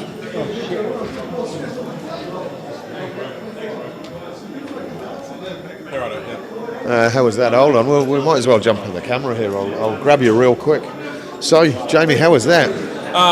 No, I actually found it it's an emotional one, playing with my best mate. Yeah, he's one of the best players in the country. He just isn't able to show it all the time because he struggles to get to events. But yeah, he knows what I'm trying to achieve this year, and I think he might have taken it a bit easy because normally he's an absolute. He's got that dog in him, and yeah, he's a player I wish I could be because. Yeah, I play it online and I have a video call now. I get a hiding every time. So, no, I love Emilio and yeah, it's never fun, but I've got a job to do trying to clinch a World Series spot. So, yeah, we've got to move on to the next game, quarterfinals now. So, yeah, still got to do better than that. Yeah. Well, I mean, again, it's funny that we were just talking about that in commentary before about playing your mates, but I'll tell you what, I mean, that 171 to leave yourself on the 8, that was magic darts. You know, we all wanted to see the 170 in the leg before, but that 171 to leave yourself 8, like that was the. Talk us through that last leg. How did that one go? It was a percentage shot. Like I don't really care what double I'm on. I don't go out of my way to leave double 4 because if you're on double 4, you've either missed double 16 and 8 beforehand or something, the way I look at it, but 20s weren't really working, and so I was like, I think it was 179, so it's you go 19, 60, 60 or something, but then just let them fly and go from there. Well, it was a beautiful shot and into serious points now, so good luck, go smash it, go get some points, do it again, back to backs. Absolutely outstanding there from Jaymie Hilton-Jones, always a pleasure to have a yarn to him. We're just waiting to see what the next game will be up. And again, if you are in the Hamilton area, feel free to come along tomorrow. The Waikato Commerce Club on Collingwood Street. I will tell you what, we go to a lot of darts venues around the place, and this is absolutely top notch. If you ever want to play darts in Hamilton, I thought the Cosy Club was really good. And this thing is next level in this place.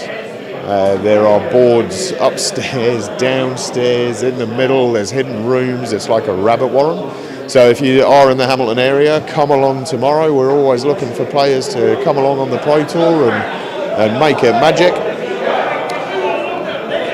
And come and check out the Waikato Commerce Club. It's a really, really great place to be. Awesome staff, awesome food, awesome drinks. So come along down.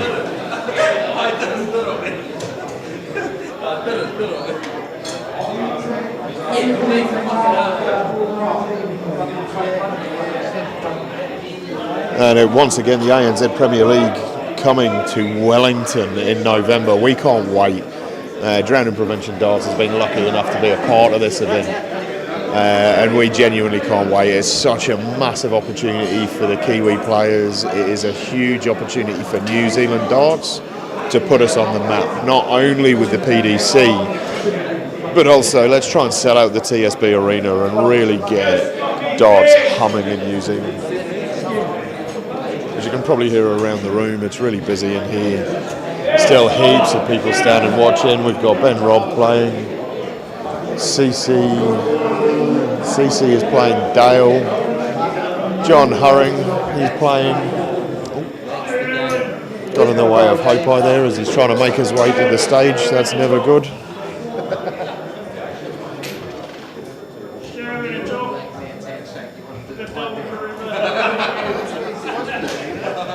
And then we're just waiting for our next game on the stream board.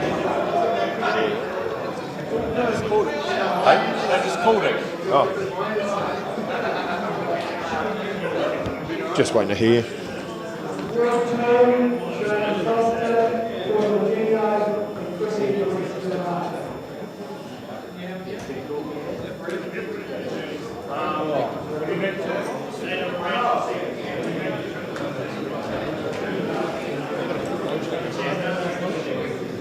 And here we are.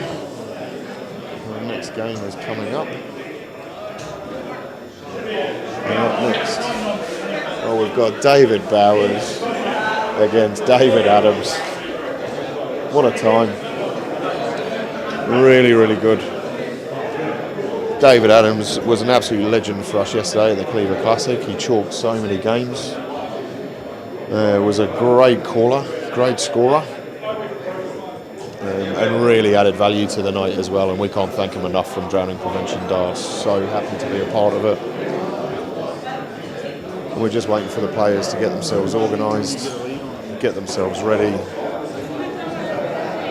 Not quite into the warm-ups yet.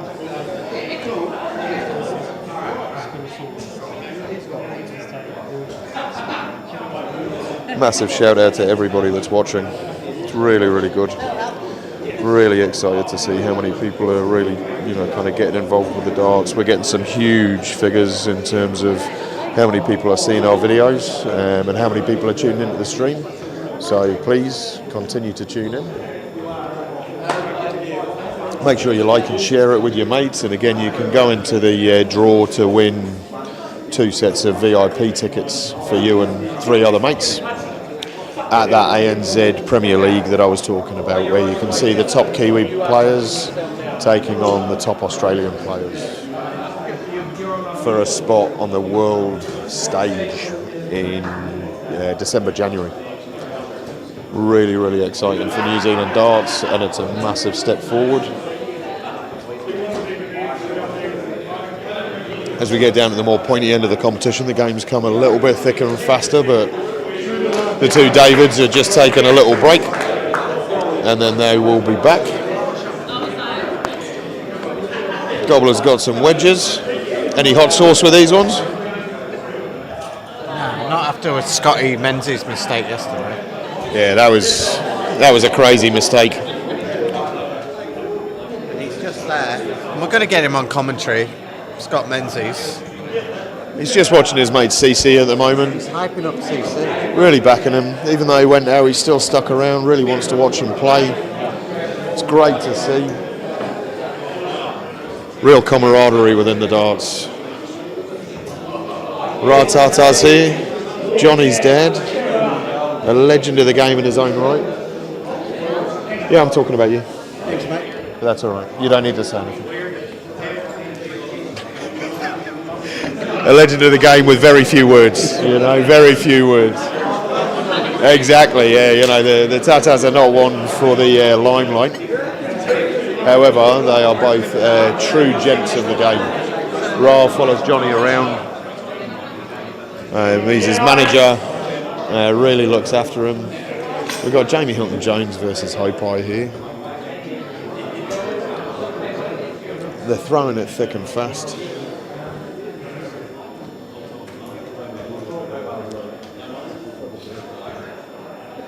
We really don't know who to pick. And we'll try and find out where the Davids are at.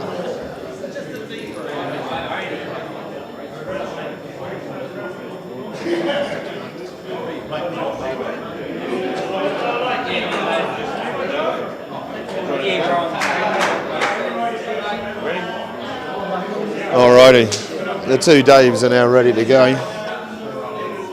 We will just flick those adverts off there so you can see the warm-up, see them getting ready. Again, David Adams did such a good job yesterday, and now look at him, he's all over the stream. Hey, David's going to win. Just waiting for the game to appear. Currently, Haupai's thrown a 107 average against Jaymie Hilton-Jones. Jaymie fighting back with everything he's got, but Hopes is definitely hammering that one. Just putting that one on the screen there for you so you can see the scores. Not the game that is currently on the stream, but Give me a fucking longer.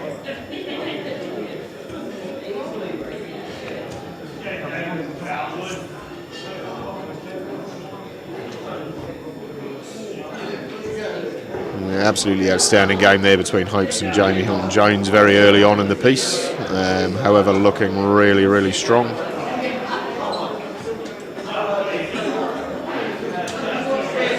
The players are just warming up.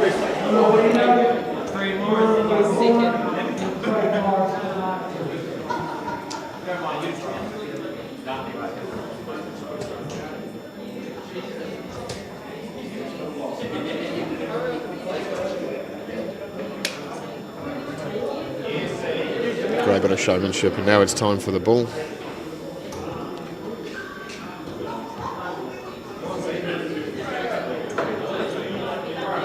just outside. He's not happy with that. Apologies for the shocking stream.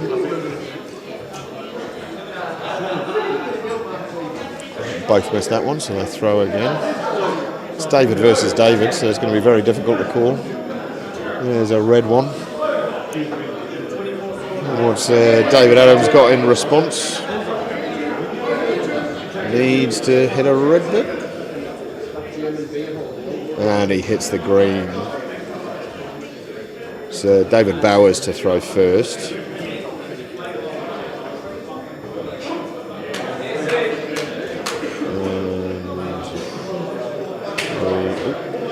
And we now have the scores. There it is. Double checking. I think that was a 180 to begin with. David Bowers loving the stream board. Outstanding. Really, really good.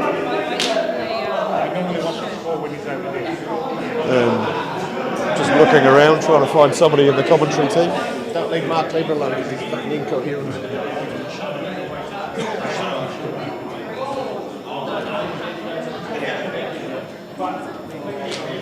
As we come through the darts wall on our way back to the commentary booth.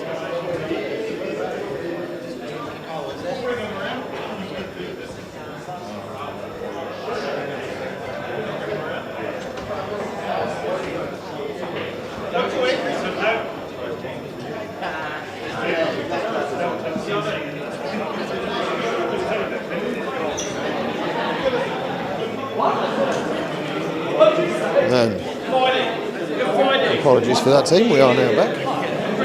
There was a little bit of work that needed to be done there.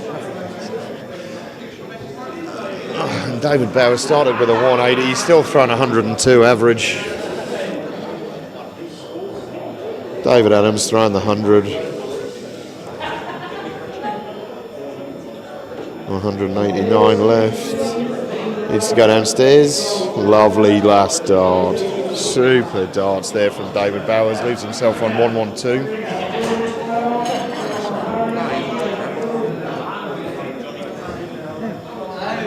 Let's get this thing right. David Adams.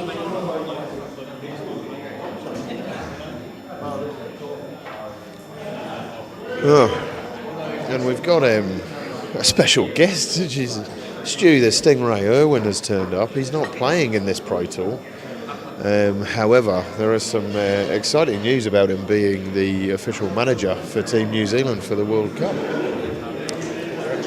Been a massive fan for a long time. We caught him just before he was about to exit, and we've got David Bowers playing David Adams now. David Bowers started the game with a 180. Got 72 left. 51. Oh, he won't be happy with that dart. Missed the big one. He needed the 11. Tidies it up. Adams now with 40 left. He must fancy himself.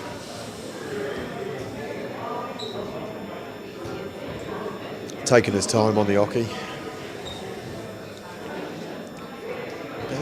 Lovely darts. Super second dart, gets the first leg. 92 average over the first leg. Rode the 180 start really well. Came back. How's he going to start this leg? Lovely first dart. Needs to find it again. Oh, super 100 there. An absolutely solid start. Stu, what do you know about David Bowers? Because he's not just knocked Mark Cleaver out in the last 16. Do you know much about David? Oh, David's a solid player. He's been around the Hamilton darts scene for many years. Really solid player. Good scoring. He can put in the big scores, put in the big finishes. He's a real good player. Don't see him on tour that much, so he just turns up for these tournaments that are more local to him. No, Dave doesn't travel too much. You know, he used to travel a little bit early in his career, but he tends to just wait for the tournaments to come to him. And yeah, he shows up and he can certainly knock out some big names. But this is going to be a cracking game between the two Davids. David Adams seems to be playing well. He had a great game against Josh Roberts, came down to the wire. Same thing with Dave Bowers, with Mark Cleaver. that last leg, he went back-to-back 180s. We've got Haupai Puha's 4-zip on Jaymie Hilton-Jones on board 8 there in another quarter-final game. And then John Hurring and Craig Caldwell warming up for their last 8 match as well. Yeah, Hopes is hitting near on a 90 average there. Jamie's 20 points behind. He really needs to do something if he's going to turn that around. There are some tasty little lineups going on here. We've got Jonny, Tata, Dean Reynolds about to start. They're warming up as well. And back to the streaming game. We've got Dave Adams sitting at 164, where Dave Bowers sitting on 180, drifted into 5. 164. Probably needs to go for it if he gets a chance. I'd expect him to start down on the 19s. Seems to be the route these days is triple 19 ball, right? Well, you're staying in the same place, switching. He's drifted over to the 7s. That leaves 143. Down to 83 left. Should be looking at treble 17.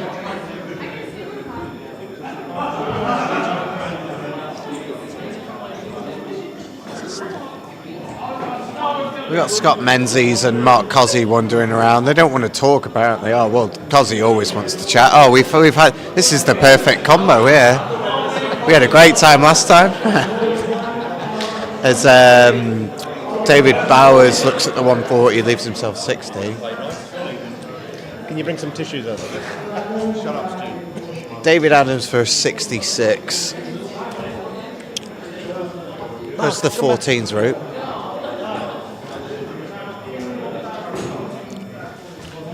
And he hits the double 16 for a 66 out.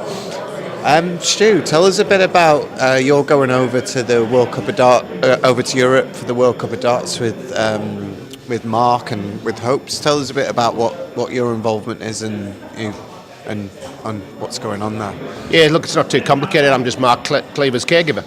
Just got to make sure that he gets to the airport on time, gets on the flight, doesn't talk to any strangers, and just make sure he turns up for the World Cup, basically. Yeah, so technically I believe I'm going as the team manager to get me out of the country, but yeah, we're just making sure we're getting Mark to the venue on time. Have you got anything planned around the darts? Any sightseeing? Where is it? Frankfurt? Is that right? It is Frankfurt. So look, we fly out on Sunday. I believe it's the 8th. We land Monday Frankfurt time. We've got 3 days just to get over the jet lag. So we're there Monday, Tuesday, Wednesday. The boys will start either Thursday, Friday in their group games, and if they get a good group and get a good run, they could be playing on the weekend. We're flying back out on the Monday. We're just going to stop over in Singapore and chill out for another 3 days before we're heading back to New Zealand. Yeah, make a good holiday of it.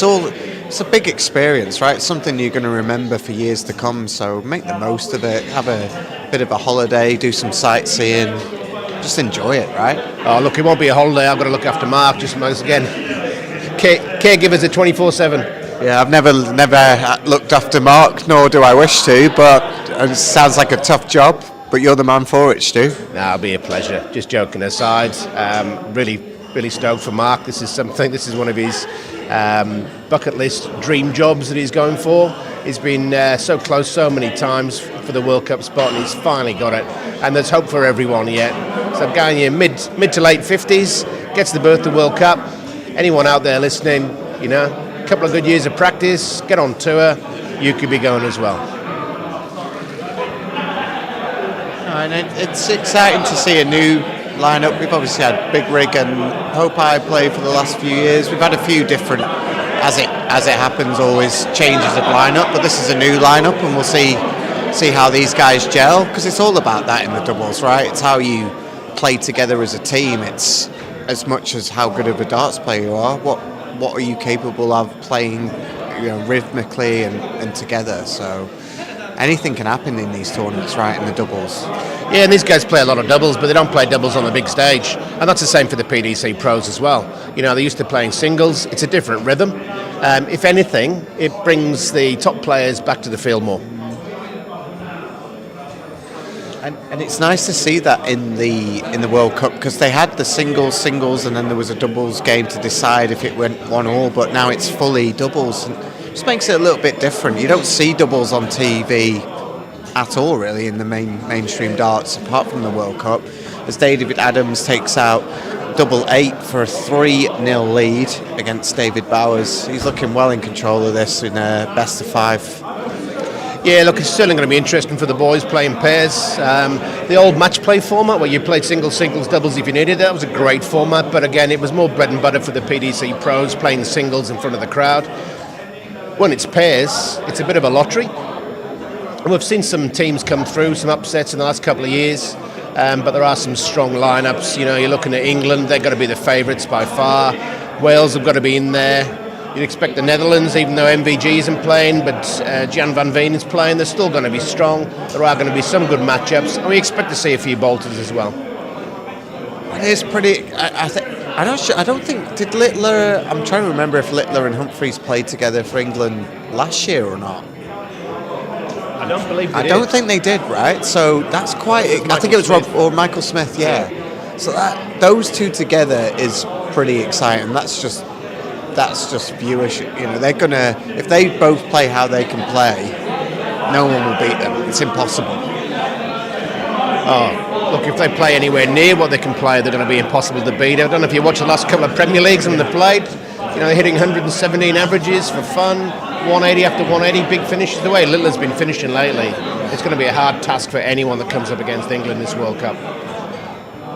Fortunately, they're a seeded team, so the Kiwi bows won't meet them in those group of 3 group stages, because you don't want to meet them too early. I think if you're going to beat them, you want to meet them in the early stages, because I think the longer you go, the longer the format's going to go, the harder they are going to be to beat. So it's like anything in the World Championship, you want to get one of the big names early as opposed to later on, because that's when you're playing a longer format. David Adams is going to set this 1-2-9 up. He's well in control of this one. Leaves himself 36. David Bowers back on a bogey. Yeah, Dave hasn't been firing in this game like he did against Mark Cleaver, but proper professional performance by David Adams, doing what he needs to do, keeping ahead, keeping the pressure on. Didn't need to do anything silly. Double 18, over for the double 9, the hardest switch in darts, pegs it with a second dart for a 4-0 lead. David's playing a really good game here. He's averaging in the mid-80s. He's throwing solid. He's hitting his doubles. Like you said, David Bowers, I missed the Cleaver game, but obviously he's played very well to beat Cleaver, but not quite bringing that in this one in the quarters. No, he still hasn't got his scoring boots on.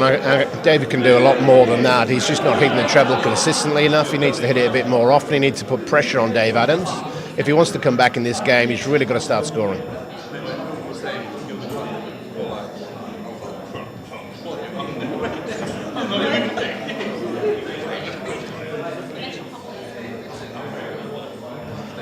But yeah, David made a semi-final earlier on in the season at Capimano in the either DPNZ Pro Tour 1 or 2. So he's more than capable of making a run, and it looks today that he's going to make another semi-final and potentially beyond. Yeah, look, he's still got the talent, David. He had a bit of a break away from darts, concentrated on his family, and now he's back. He's throwing a beautiful straight line, and as I say that, he just drifts off into the one. Commentator's curse. Stingray, it always happens. Yeah, there's Dave Bowers straight in the treble 20. Follows it. And he drifts as well, so finding a better line, but certainly got the advantage in this leg. David needs a good solid ton plus to get back, but he's not going to do that. So this leg is sitting with Dave Bowers. Nice catch with the 18s there. Dave just got to stay straight, and he starts very, very straight. Simple turn down for stayed at the tons. 115 left. 262. Dave will be wanting to set it up. He started on the 18s. He'll probably stay there. Oh, he's gone for the treble 20. Back to the 18s. No, he stayed there. We've got Jonny Tata, and one of the other quarterfinals is 3 and run up against Dean Rayland. John Hurring's 1 each against CC, who's having a great day today, off the back of winning the Cleaver Classic, the inaugural. So he's high on confidence at the moment. Yeah, and he played really well yesterday. Obviously, it was a bit, for a lot of the players yesterday, the Cleaver Classic, it was a slow start until they got into it. And that was a really good competition, really good semi-finals, and the final lived up to its expectations. It was pretty close in the end. Dave going for the treble 14, drifts in there to the treble 11. Gives himself a bogey number, just needs to set it up, which he has done. Dave Adams far back on 176. He's going to put some board pressure on here though. Dave Ballard's a difficult 22. Hello, Jamie. Hello, lovely. Jaymie Hilton-Jones joining us in the commentary booth. Oh, mate. How did it go with hopes there, mate? Nah, it was terrible. Yeah, kind of. I guess emptied the tank against Emilio the game before. Is that in? No, hang on now. It was. Lovely finish from David, but David against David. David against David. Nah, it was disappointing. Like, I wish I turned up in that game. If you turn up, play well and lose, and so be it. But no, it was disappointing, and yeah, there's a lot on the line this weekend, so hurting from that. But we'll reflect on it for the rest of the evening. Have dinner, hit the sack quite early, and rebuild, and hopefully tomorrow improve on it. But got a job to do now, and that's support all the mates that are still going. David Adams and controlling his quarterfinals. It's good to see him have a good run. Still some points on the board, Jamie. You know, it's only, I think, 8 points, but you know, it could have been better. It could have been worse, I guess. And, you know, you ran into hopes and didn't quite. We'd say you didn't quite play your A game. No, it was terrible, but it starts for you. Yeah, you can be that close to having a good game and not do it, but you've just got to get to the level where you have a terrible game and you still win, and then that's when there's levels to this, and at that point in time I wasn't at that level, but yeah, good mate of mine, David Adams, is still going, and he's a league away from the semis, so yeah, I want to see him win and go on. We've got a ripper over there, Dino and JT, another quarterfinal, so... Well, that's 4-2 to Dino, 2, Jonny Tata, 4. Yeah, it looks like we've got 86 to an 80 average, which is steady darts. Dino is, everyone's heard me say it before, Dino will absolutely give he'll give you an absolute hiding and do it with the loveliest smile on his face the whole time, and you can't even be mad. Like, I love Dino, he is just a class act, but yeah, he's the biggest giant slayer in New Zealand.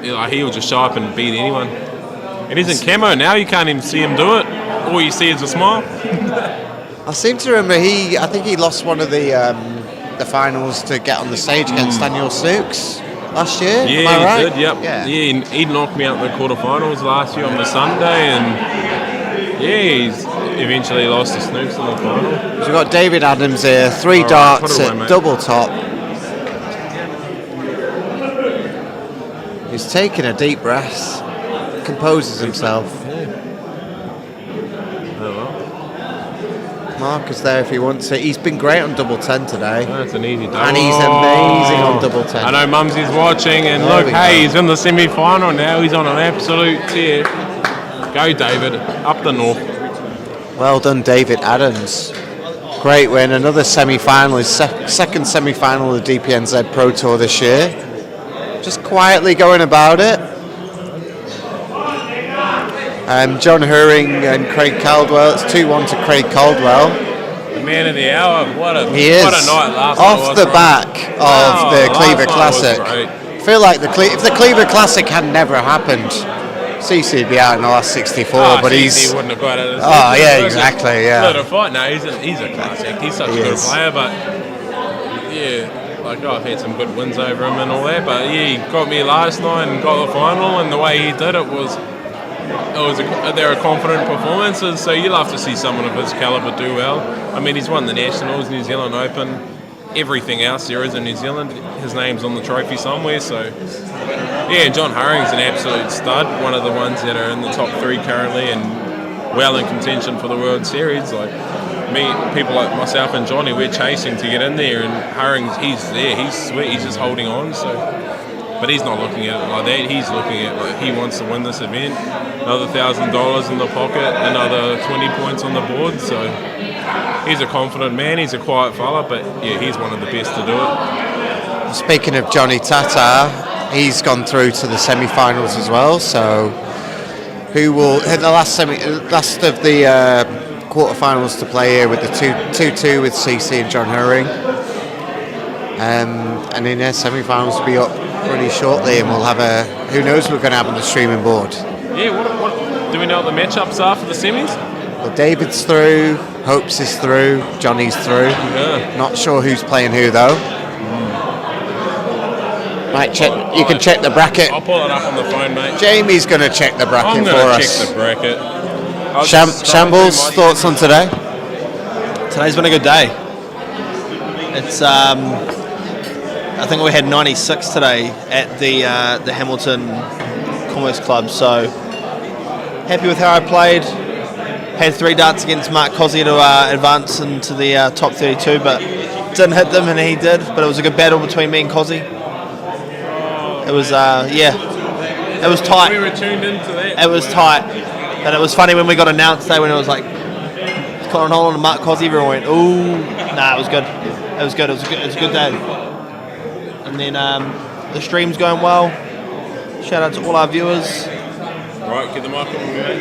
Get the mic on.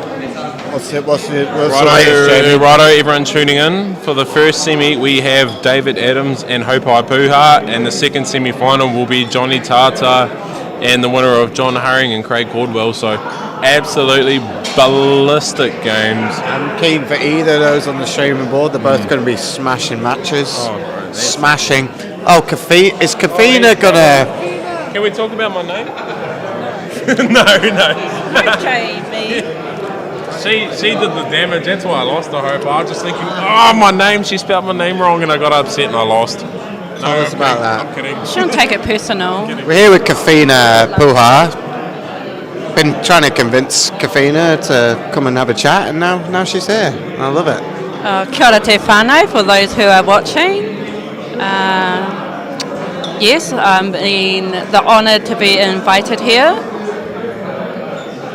Still strange on this camera. Oh, yeah. Well, it's a power knife. It's to do with the drowning prevention and the water safety aspect. So no one ever interviews or commentates on the power knife, so we're the first to do it.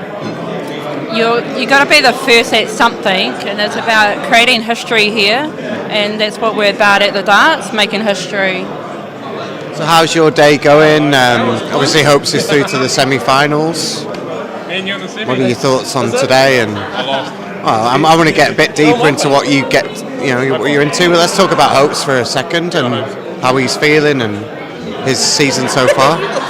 Yeah, very honoured that he's here in Hamilton for the DPNZ Pro Tour number 7.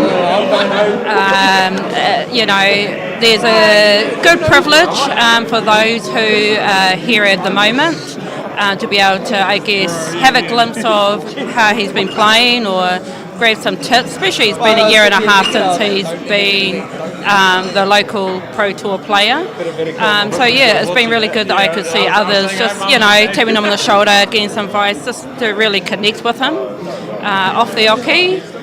And just look at the different standard from a professional player to here for DPNZ. There's a lot of great talent here.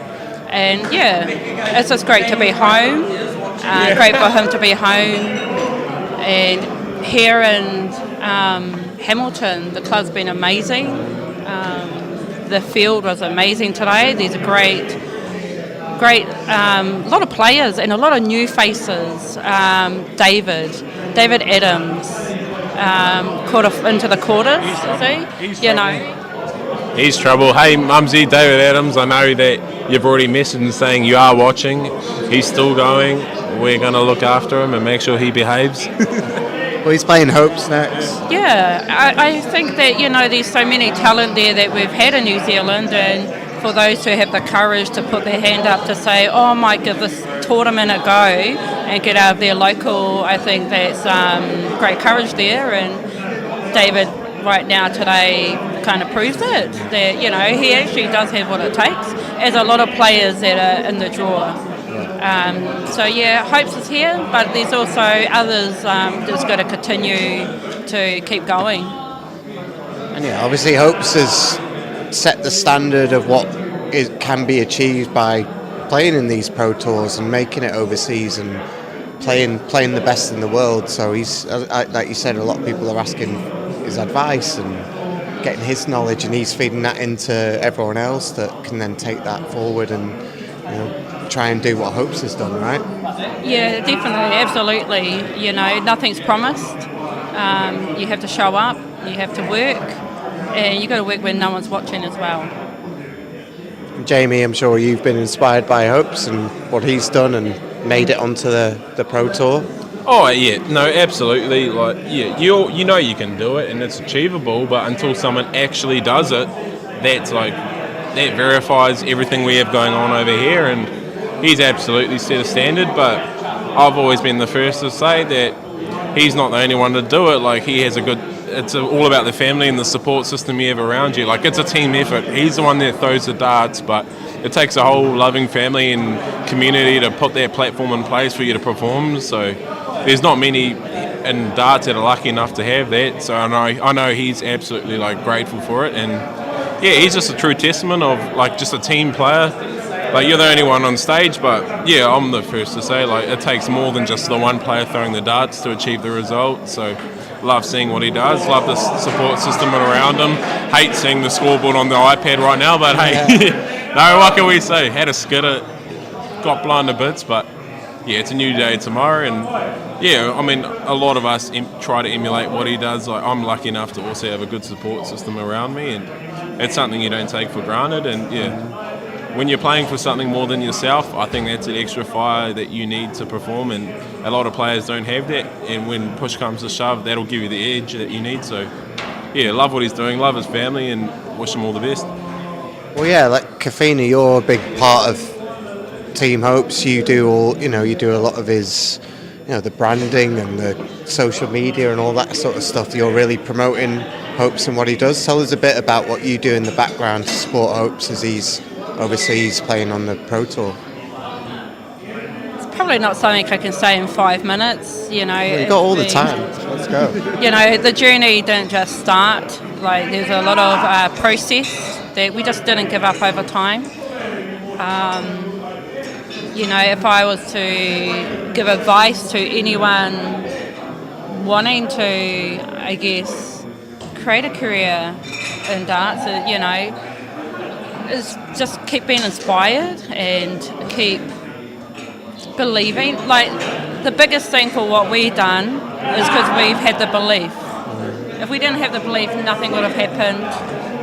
We want to get up every day to work towards our goal. So at the end of the day, it was our belief that has helped us in achieving what we've done, because we believe in ourselves and us as a whānau. Because it must be tough, obviously, Hope's being overseas and being away from each other. I can't imagine how hard that is. So there's a lot of sacrifice for what you do. Oh, 100%. And I think a lot of people, you just don't get it. Even if you think you get it, there's so much more in terms of the back end of the oche. But I've got the strategies that's helped me, and I know how to, I guess, recenter myself for my own identity. So even though it's a whānau, you as an individual also have to hold your own and have your own belief in your courage, because it takes courage, because you can't give courage to other people. We don't, as a person, have the power to give courage to others. It's just making them change and want it and believe. So my greatest gift for myself is I have the courage in my own beliefs, and so that helps me get it through. Yeah, so it becomes exciting instead of a sadness. It becomes enjoyment instead of daunting. So when you start removing negative thoughts and replace it with positive, so much more can happen. So it's that reframing, right? It's not make a negative into a positive, and the journey, right? It's all this crazy journey that you guys are on that and it's all part of it, right? Oh, absolutely. And again, like, it's not something that happens overnight. It's been a goal for a long time, and what is it called when you're just so like focused on a goal and building towards it? You know, they call it like a golden rabbit, you know, dangles down, and they're called distractions, you know, those nuggets where you just go off path. We don't get distracted by those, and we just think before we move forward. So as a whānau, we come as a collective, because it's not about the big stage, bright lights, the things that people see. It's about building what's behind it. Yeah. Well, yeah, like you say, you know, and Jaymie, you'll know how much everything goes into what you guys do. It's not all the glory, like you said, of playing on the big stage with, you know, in the World Championships. There's a heap of things that go into it other than that, right? Oh, absolutely. Hang on, we'll have the semi-final call-outs. We have the semi-finals. But thanks, Kawhena, for... are you leaving or are you going to stay? I'm going to leave. Parting question. Yeah. How do you spell my name? No. I'm kidding. Did you spell it wrong? His name is... It's spelt wrong in the first place, right? That's my parents' fault, not mine. You don't have a Y in it, Jaymie. Come on. Can you spell my name? Kawhena. Oh my god. I nailed it first time. Jayme. What? Oh, Jayme. Oh, no, she said I. She said I.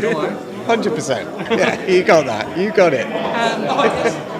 But no, thank you. I'm going to go watch some more darts. No, thanks, Kawhena. Nice to hear from you. And hopes all the best in the semi-finals. There's such thing as glow-ups, but now we've got Mark Cosy on the mic. I wouldn't say that's necessarily a glow-up. Hello, Sunshine. How are you? Change of pace now. We've gone Kawhena, so a bit of class to, not, what would you call Cosy? Not class, hang on, but... he's smooching on the lips when he's free.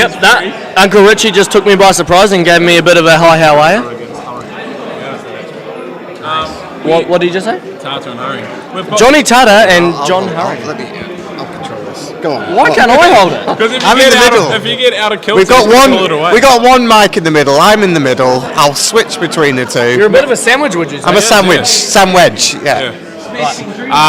Well, we're in the booth. It's me and Sam, and we're lucky enough now to be joined by the Amish Guru in Price, Mark Cosy. He hates it. That is not my nickname.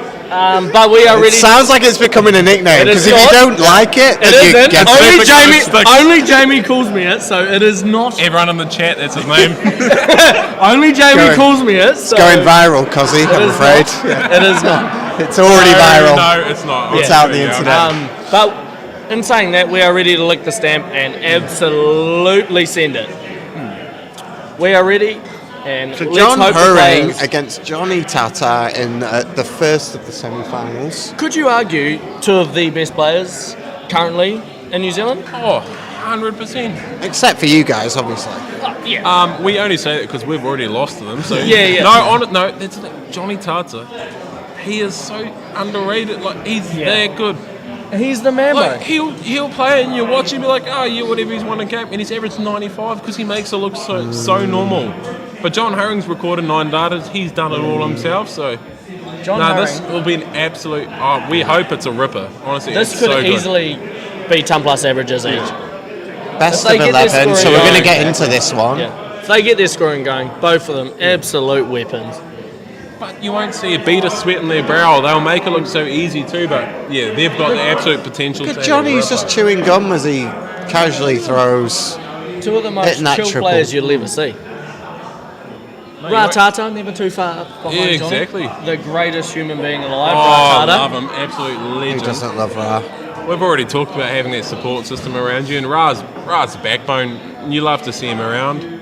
Mate, I even love having a chat to Ra, He's even great. before I play. You know, like, he is just a breath of confidence, and I think that pays tribute to how well Johnny's going this year.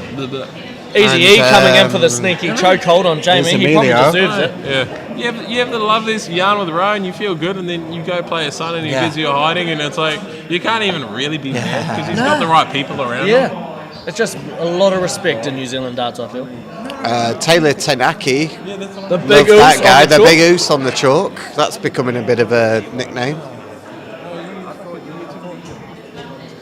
As we watch these guys, I don't know if they're warming up yet or not. What's happened to Shambles? Connor Nolan, are you out there? Where is the Shambles? Have you packed up and you've ruined it. Have you packed up and shat the bed since I beat you, mate? Yeah, I think he. Well, we all saw that last week. He needed the 17 tops to put you away, and he missed the board And he on the missed it. 17. No, Shambles. No, let's not laugh. No, about it, mate. no. It was a highly precious situation. No, but you've been focused on darts, and he almost got you. And I've seen he's had Tinder that opened that often on his phone. His mind's out when he almost got you, bro. Yeah. The Tinder is the priority. He He's is got a the bad name man. Shambles for a reason. He's trying to rip in the con man, but he's a shambles. He is a shambles, absolutely. Well, we don't have the score on the screen here. I'll just. Here we go. We're looking for the score. We got ads. We got got it, ads. mate. We've got it. Oh, we got it there. Come on, We got watch it the there. screen, mate. We got it. Good 140 from Jonny.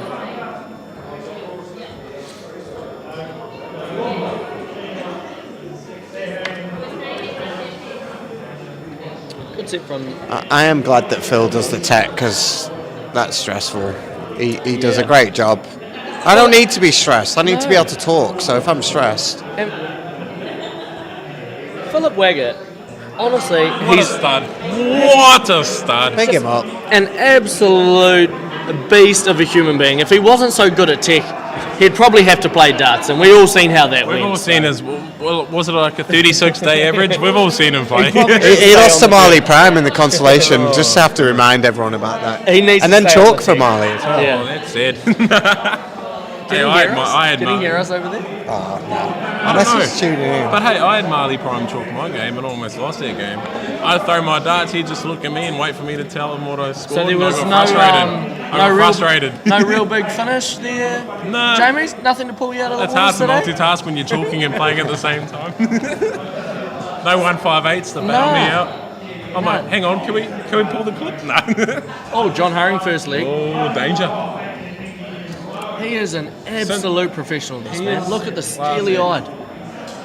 I think we need to ride into the PDC to see if this man can play With sunglasses. He needs at the sunglasses. Auckland Masters with his sunglasses on his head. I agree. I think that makes him a better player. I think even if he walks out with a mate, just a cheap set, throws him out into the crowd. Oh, well, we That see- is who John Hurring Remember Paul is. Nicholson will walk out with the tie and the sunglasses? Yeah, we've got to get Hurring with Even the glasses Damon Heta on. walks out with that funny little wig. Yeah, you've got to have your own little thing, right? Let John Hurring wear his sunglasses. Let's start a bloody. Hey, I love Damo. let's though. start a Credit- riot. Shout out to Damo. All his family in Northland. He's in family ties are all Northland, so he's a man. Who's from Northland, Randy? See you Roosters later. See you, Dino. See you, Dino. Yeah, good cause. Tongue. Give him some tongue. Take it easy, Richie. Goodbye to Uncle Richie. Yeah, I know it's a bit sad with him leaving, but oh well. Yeah, not coming back tomorrow too. He's had enough. Is he not? Yeah. No, he's got a bit of work to do tomorrow. Everyone can respect that. Hard, good man. Who's that? Richie from Top Shot, one of the greatest human beings alive. Richie from Is Top he? Shot. Is that Waihi or is he Waihi or further down? a No, little Top bit? Shot, mate. Oh yeah. Top Shot, one of the greatest clubs Speaking to of ever grace New Zealand. Speaking Top of Shot. Top Shot, we got fucking Sammy Brown up north this weekend. He's fishing with Oh, Steve Footer, the bit best of fishing? fisherman there is. Yeah, Bit of fishing. I am lucky enough to be a part of the Top Shot yeah, club, yeah. and I'm not really sure why they embraced me into their club with open arms, but they have. So I'll take it. Yeah, I'll sweet. take it. Wear it like a badge of honour. Exactly, it is a badge of honour every time. We I talk about the top clubs in the country, and obviously the Ben Hill lies with Far North Darts Association, so that's a testament to us. Yeah, it is. There's a queue to join. I mean, you'd be a part of Kawhena. Wellington Darts Kawhena held it Association. for Like what? 14 14 years or years? something Yeah. ridiculous. They didn't have Something many ridiculous. challenges in their time, but they held it. And then, hey, Wellington, this fella right here, Sam, Phil, Shambles, Damo, the whole crew, Charles. they had honours, they had the first Taylor. challenge, and then they just piked out. Big They does from bailed. Jonny here. They didn't want to come doesn't up. want to give John a shot at 100, to be fair. Ooh. And he's giving him a poke. This would be an You look at absolute 100 like steal. you look at break a 100 like a throw. 2 data. Like you just look at it and you think it's going to go, and someone is good And on the triple. The way John hits a triple. Two at tops, exactly. There and you he's go. a tops man. Bang, 2 data. Bang. Easy as that. Break a throw. He's not even going to smile. It's normal. So Smile for the camera. Come on, you Hurring. danger. Good on Come you, on, Danger. come on, Danger. Like, he makes it look like a walk in the park, doesn't he? Like he's buttering some toast and just crunching down on it at 8 a.m. in the morning. And there he goes. That's how you answer it. 180. There we go. Rumour has it, John Hurring backs himself as one of the best 180 hitters, not only in New Zealand. I think he backs himself as the best 180 hitter in New Zealand. I think he backs himself in the world. Comments? He thinks he's as good as it gets, and he's proving it right now. He backs it up too.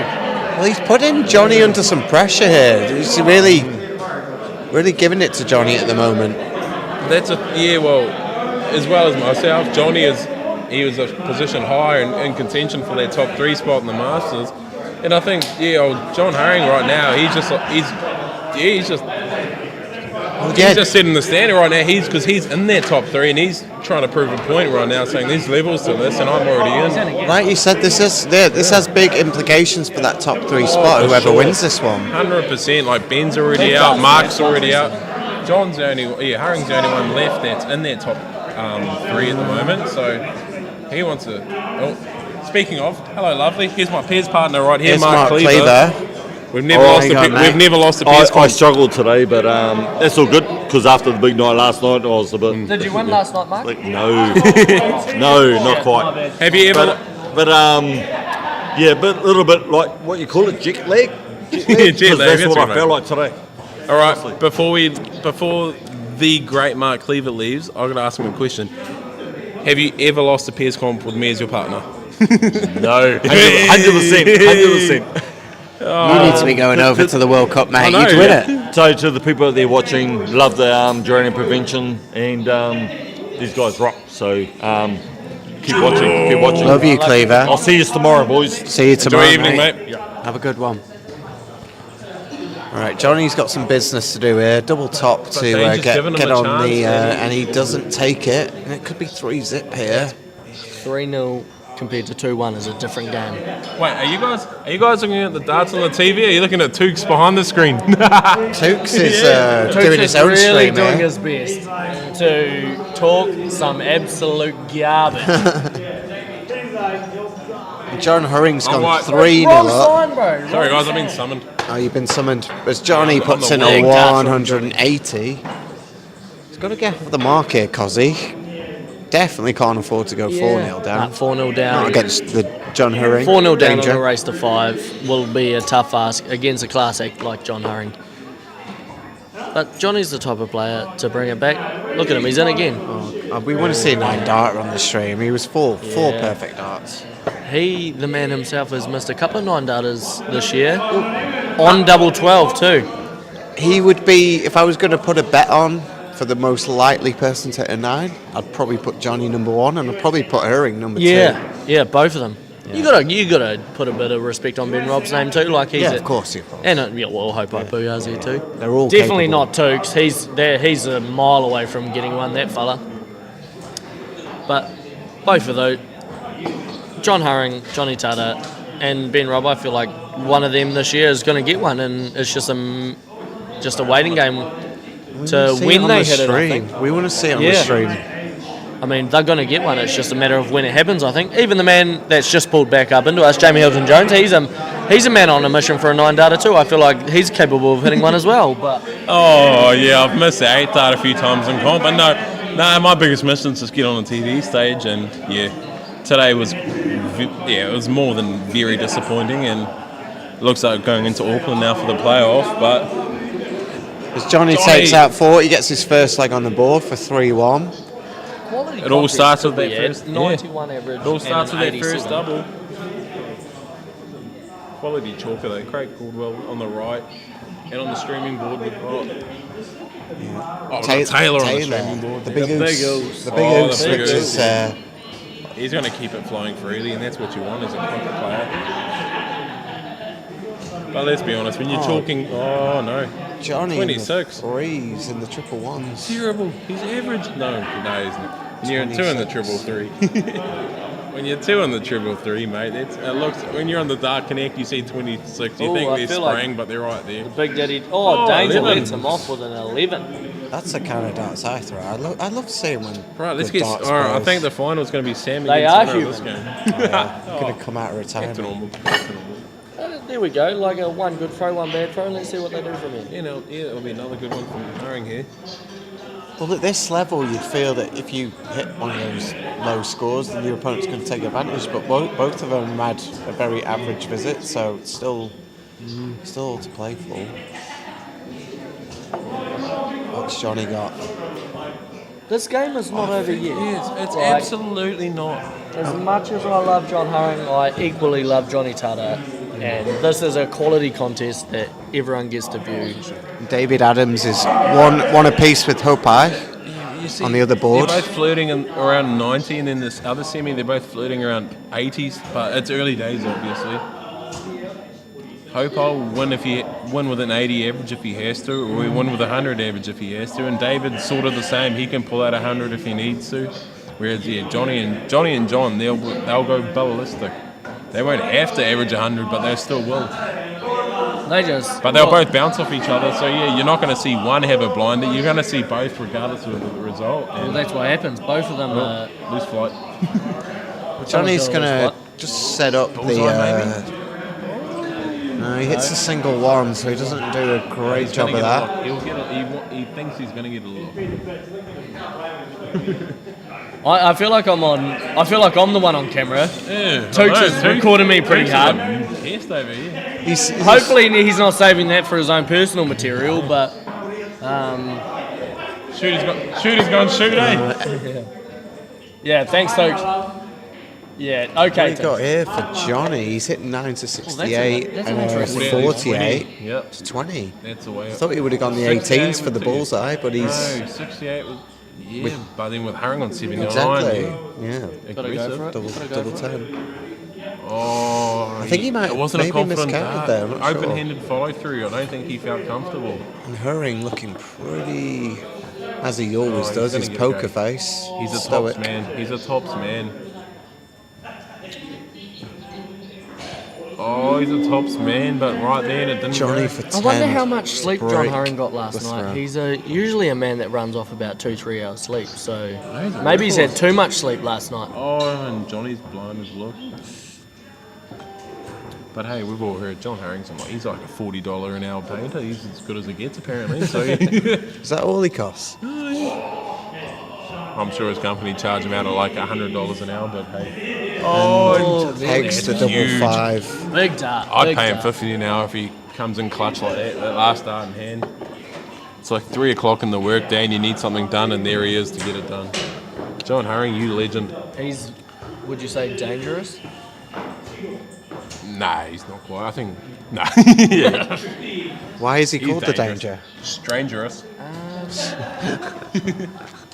That is I have asked him. Yeah. We want an origin story of the Danger. Is it just because it sounds cool? Is or? it self-proclaimed or? Yeah, because you don't get you don't get to choose. If it's self-proclaimed, it's not as Yeah. cool. No, it's I not. won't tell the story. He's John Danger. That is He's Johnny Danger. That is a story that the man himself can tell, but I will tell you it is not self-proclaimed, but it is a story that the man himself will tell you. Okay, yeah, it's his story to tell. It is his story to tell, and if it comes to it, one of us can ask him later on. Yeah, we'll get him. Yeah.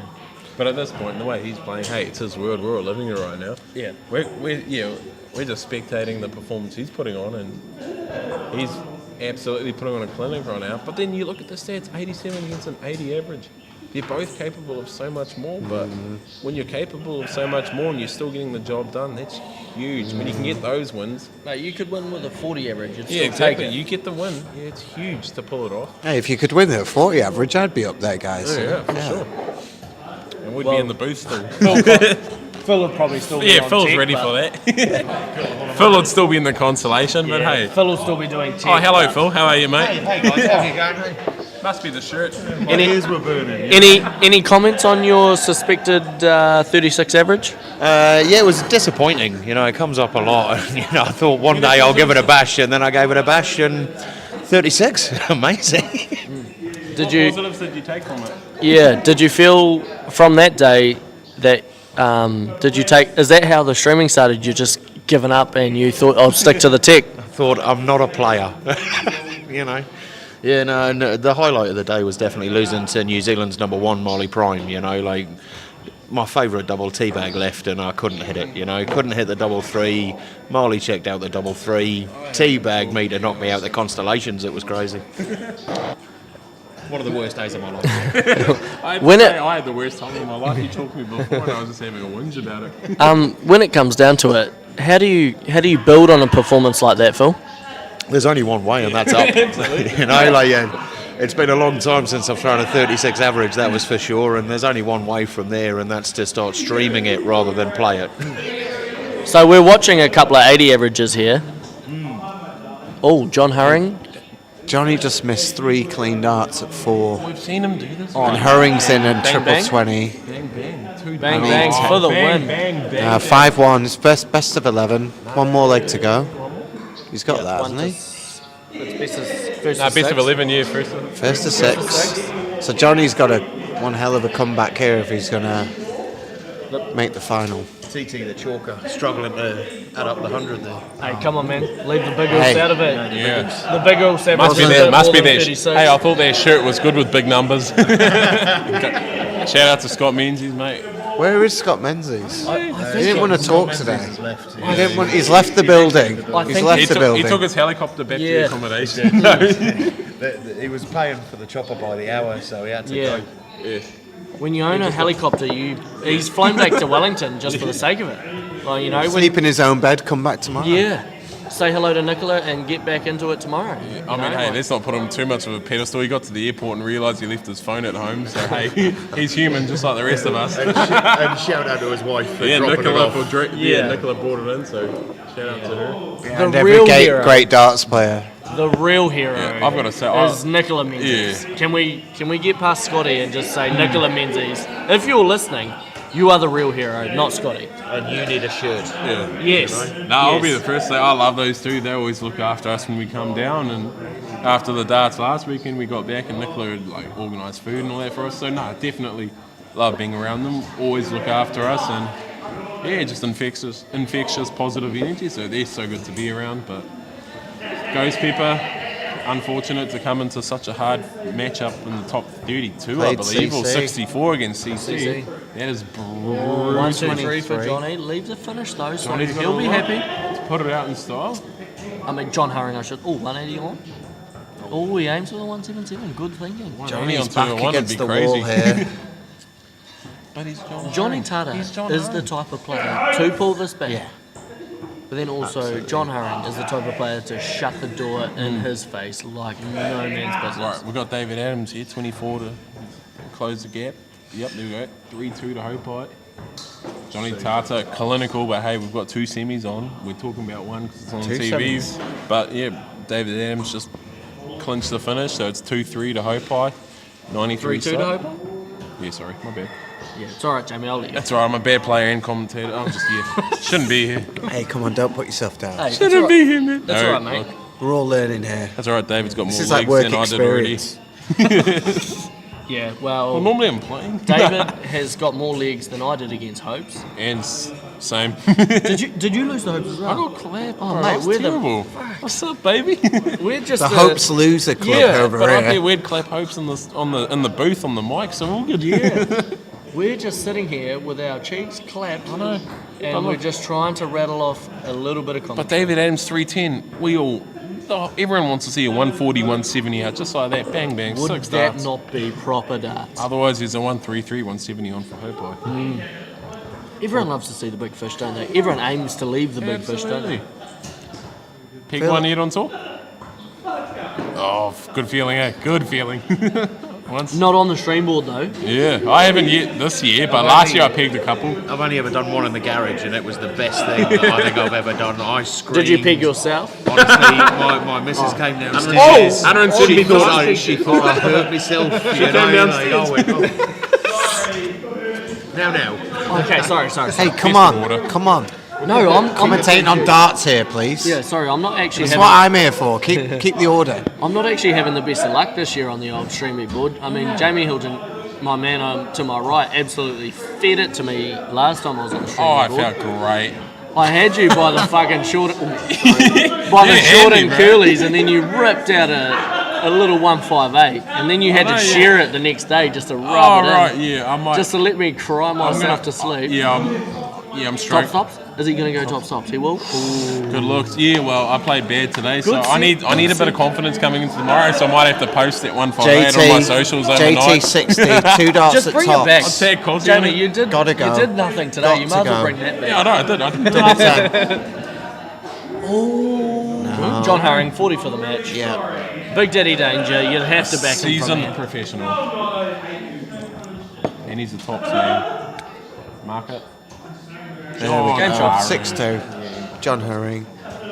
And as we've got David Adams and Haupai, you're not going to be able to see the game, but we'll carry on talking about this. Should we go and tell them to pause it and move to the stream? Yeah, just move over, lads. So Haupai 3-2. We can see it from a distance.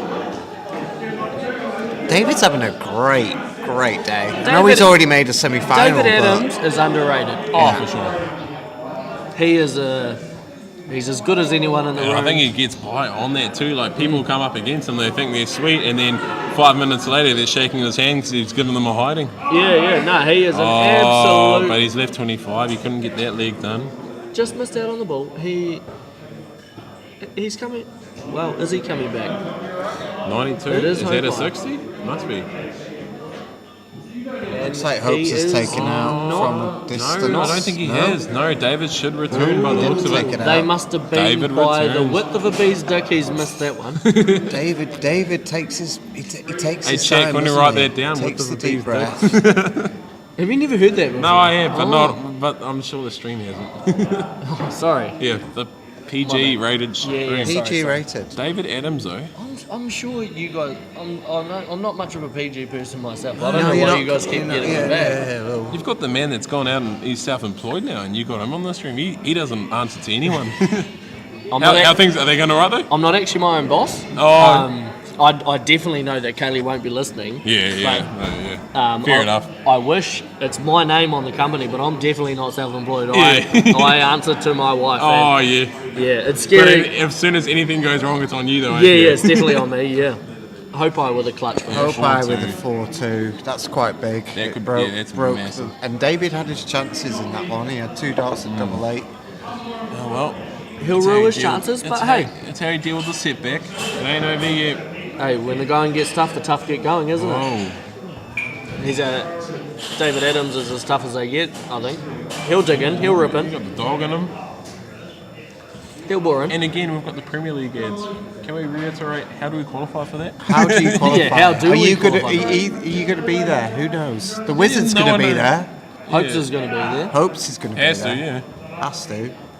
Who else is going to be there? Let's be honest, we're going to get it'll be Haupai 1, maybe 2 Kiwis here. Yeah. Yeah. It's not a 4-4 split. There's no chance. Well, no. Yeah, but absolutely not. I think We'll be in lucky the to have following 2. year we'll get more tournaments. We'll get the Hamilton. We'll get 2, 3. We'll make it our That's own the thing, Kiwi tournament. That's another. That's something to get excited about as a player. There's a potential for an opportunity there. It sucks not knowing how to get there, but knowing it's here, it's as a player, it's something to get excited about. And credit to the PDC for trying to put more into Oceanic darts, but As you say- can't say you can't put it all into Aussie and say you're looking out for the whole Oceanic region. Let's get more involved with the Kiwis, because we see it year in and year out in the World Series. The Kiwis are some of the best performing qualifiers in the entire World Series wherever they're at.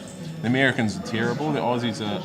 I love the Aussies. I know quite a few of them now, but we're the ones who get the wins. And so I would love to see more emphasis on New Zealand darts. Absolutely. And saying that, Jamie, like PDC's done doing their bit to try and get a bit more spotlight the darts that we're all playing. Oh, for sure. But then in saying that, you got to think about what the drowning prevention is doing, and if we can try, obviously in correlation to the streams right now, and get that within every region. Like last night at Te Awamutu, get one up in Northland, get one down to Taranaki. You know, like more.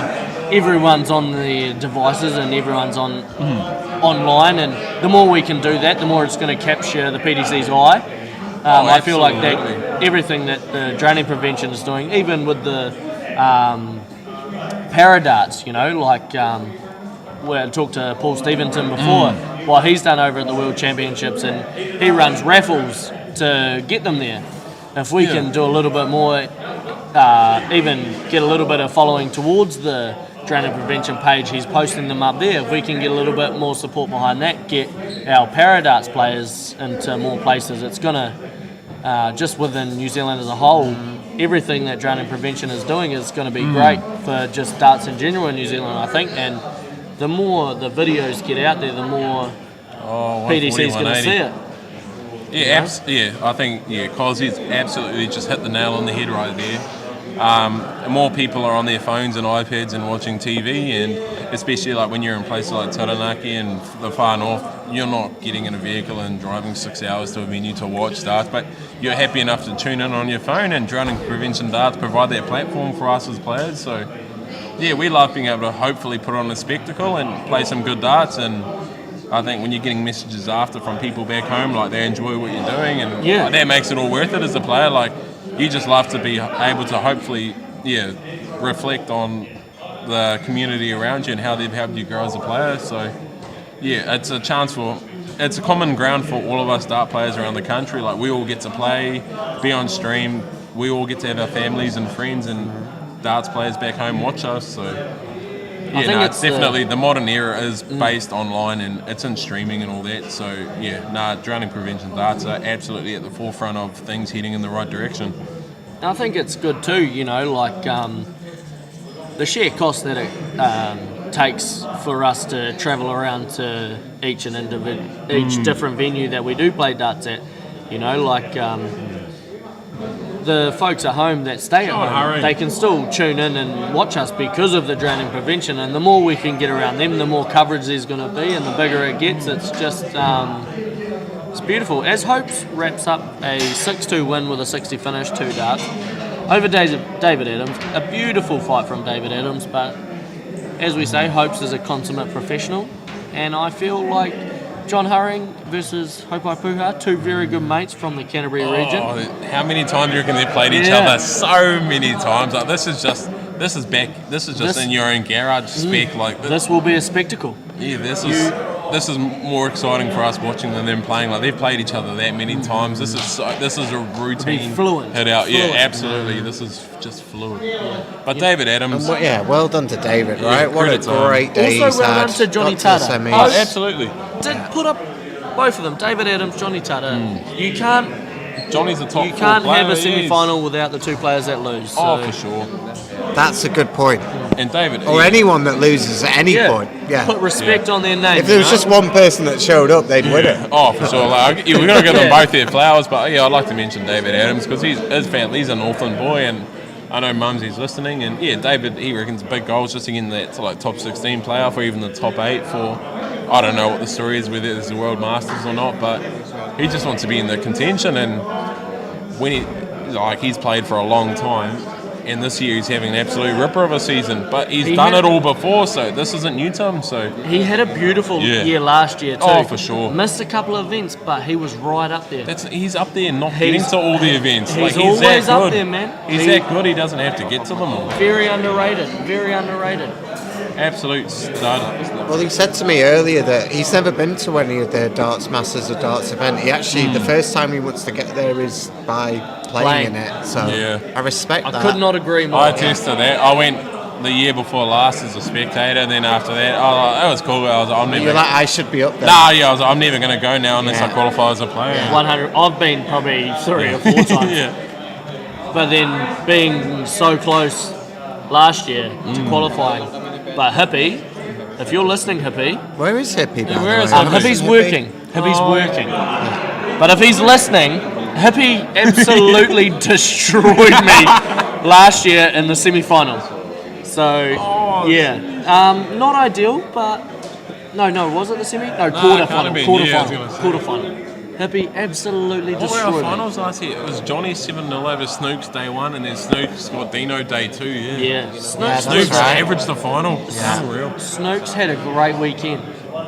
And Snooks, if you're listening, mate, it was good to see you the other night at the Cleveland He was Classic. there last night, yeah. Yeah, he's giving it there. all that. He's a great fan in the crowd. I think that, Where is the sensei today? Well, I don't know. They're not really on this. They're not chasing the tour, but I that feel whole like there's Turtle crew, whatever they are, there a lot of them there last night. And I mean, credit to them. They came all the way down to supporting Harrison. Harrison and Dion and Livia. I think they're all the same. All crew. turtles. They're all turtles. They were all there. They came all the way down just to support that, and they weren't even here to play darts over the weekend. Like they went back home, and I mean, it's not long from Auckland, but still, like, What are your testament to their thing they've got. What are your thoughts, Jaymie, on the New Zealand Dart Council schedule clashing with DPNZ? I feel like we're too small to have a clash of dates. You know, like New Zealand as a whole, a country. I feel like we're too small of a country to have a clash of dates, but it is what it is. I love their question. I love their question and having a chance to talk about it. It is definitely, it's not good for the growth of the game. DPNZ did move dates to accommodate for like the Taranaki Open and all that. But now there's a clash with WDF World Cup in South Korea and the top 16 playoff. And as someone who's a part of that New Zealand team last year, it's like the thought of potentially being involved this year. It's hard not knowing like what's going to happen. Like, what are we going to miss out on if we're in South Korea? If we're lucky enough to make the team, and what choice. like it's hard being forced to choose. Especially now we don't have to choose between the top 16 and the Taranaki Open. Like that's historically a massive event in New Zealand, but it's not the WDF World Cup. It's not as big as that. So, like, it would have been an absolute privilege to have to be in that awkward position of choosing because it means you're doing well. But it's not ideal. But hey, I mean, there's so many good dart players in New Zealand, and I think we could do a bit more to. Dave Adams made the semi-finals.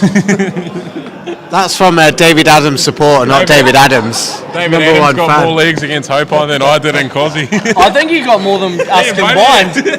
How many did you get? Well done, David. I got one. David got two. We're even. I got one. I got one. I got none. Well played, bro. Shot boy. Yeah, well, I guess. Was that Phil? Okay, 2 minutes until the final.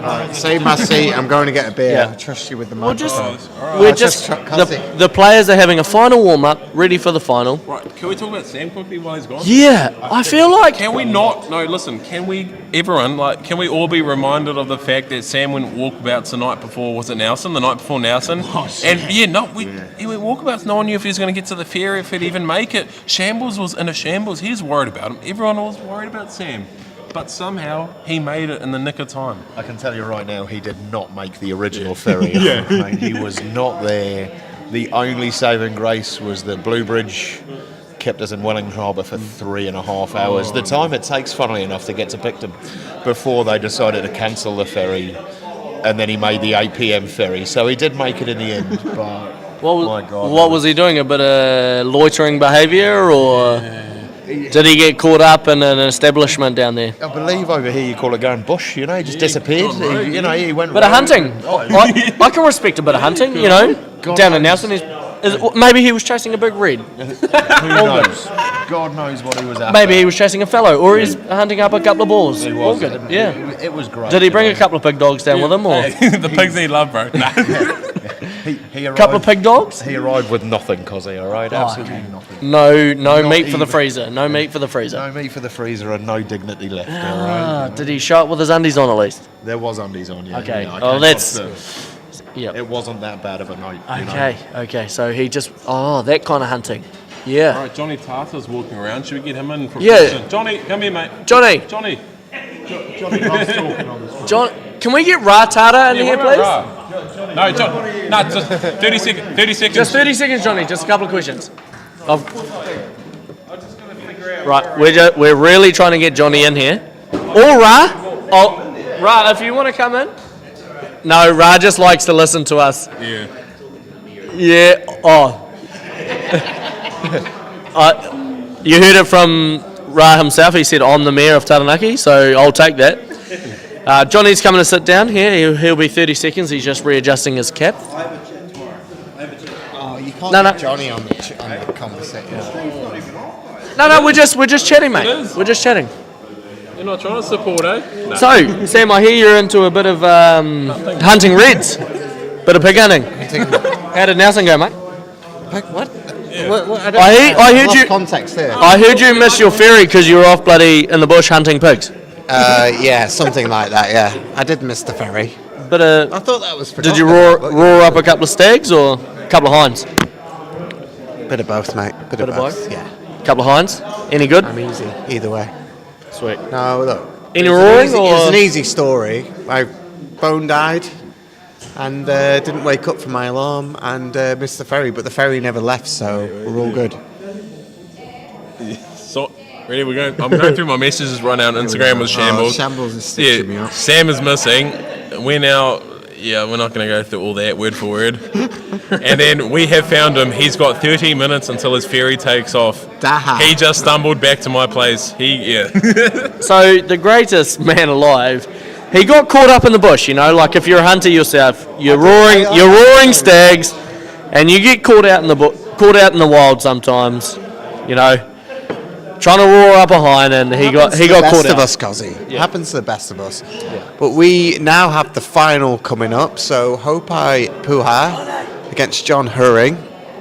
And credit to Zakano. I think he's up on the iPad. He's going to talk. Well, Zakano gave Hopes a run for his money, I think, in the last 16 earlier on. Now he's a young, talented player. Seems to have all the tools to make it. Trying to convince Jonny to go on the commentary. It seems unlikely, but you never know. Yeah, all good. Why don't you play? Tomorrow? No, you won't. What do you do? You just say to what I asked you. Leave the. We've got the mystique of Jonny. He's a man of few words. His darts does the talking. I'll hold you to that, I Jonny. admire your hustle in trying to get Jonny. I'm just trying to get the professionals to have an interview, you know? I'm just trying to bring the content to the fans. Well, we're on the stream now. We've got a few. And we've got a caller. David Adams. He never stops, this guy. Is a work rate of the man. He's an absolute hero. Absolute work rate of the man. He's just come from a semi-final with Hopes, and now he's going to call the final. Yeah. Oh, bullseye for Hopes. That is a great start. The place has emptied out quite a lot. Everyone's gone home, but we're still here. Hopes has. That microphone sounds a little bit fuzzy, but we're going to go with it. Maybe. Can we just... H, do you want to come in for a bit of a chat, mate? Oh, so you're going home too? Home for a cup of tea, mate? Nothing from H. No, he doesn't want to play with us. He's gone. All right, so Haupai Puha, John Hurring. Great final. I will admit this game deserves a bigger crowd than there is here. It does. But it's an early start tomorrow, and yeah. What's our time at the moment? It's we're a bit later than normal, probably. 8, so yeah. Like we all love to see each other do well, but we want to put ourselves as players in a position to do well. And for a lot of us, that's just hit the sack early and come in tomorrow rested because early start. There's not a lot of time to pull finger if you come in flat. So unless you're John Hurring, and then you run off about 2 hours sleep. He's good like that, eh? Yeah. Not a problem for Hurring. After this game, he's just going to see you, right? See you, right? The absolute greatest human being alive. After this game, John Hurring will sit on his couch and just watch a static on his TV for 6 hours before he goes to sleep. That's his entertainment. Yeah, John Hurring is... Right, we've got a 49 average against 100, but hey, it's early days, a lot can happen. If that stays like that, there's only one result.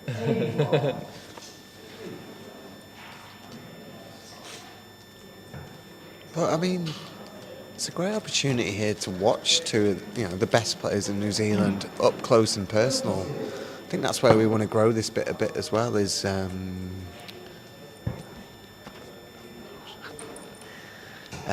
grow it so that more people can come along to these events and. But this isn't a one-off. Haupai for 145. There's nothing one-off about this. These two have done it year in and year out, and this will be absolutely stellar. Oh, I was going to say absolutely stellar, but he's got another chance.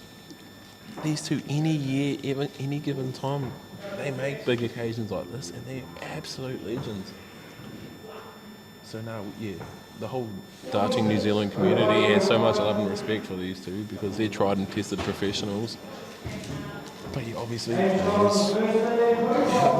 Haupai takes it comfortably, but obviously it's early days. Yeah, best of 13, first to 7 for this one.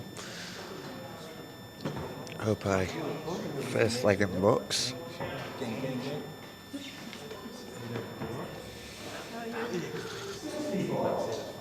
This is a good outing for John Hurring. I think that this is vital points in that race for the guaranteed top 3 that are going to make it to the Masters. Hopes is already there as he smashes in a 180, Jaymie. That was a very tight 180 too. I mean, we're not going to just be bland and all, but hey, he's on a 9. He's on a 9. Always called a 9. Call it early. John Hurring's hit there many. I feel like Hopes has been on a few today. He's probably due one, actually. He's had enough shots at one. Oh, Kawhena's in tow.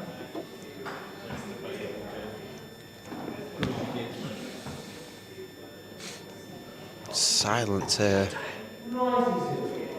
Catch on the triple 19s. Oh, good catch, John Hurring. 97. Beautiful contest here. Do you feel like it's a little bit of a must-win for John, or...? I don't think it's a must-win because I think this is When he good points clicks, towards his total for the Masters, which is the main goal. I was meaning just the leg, mate, but... Oh, just the leg, mate? Oh, well, yeah. It's early. It's early. Yeah. You don't want to obviously get broken by Hopes, but... Obviously both class acts.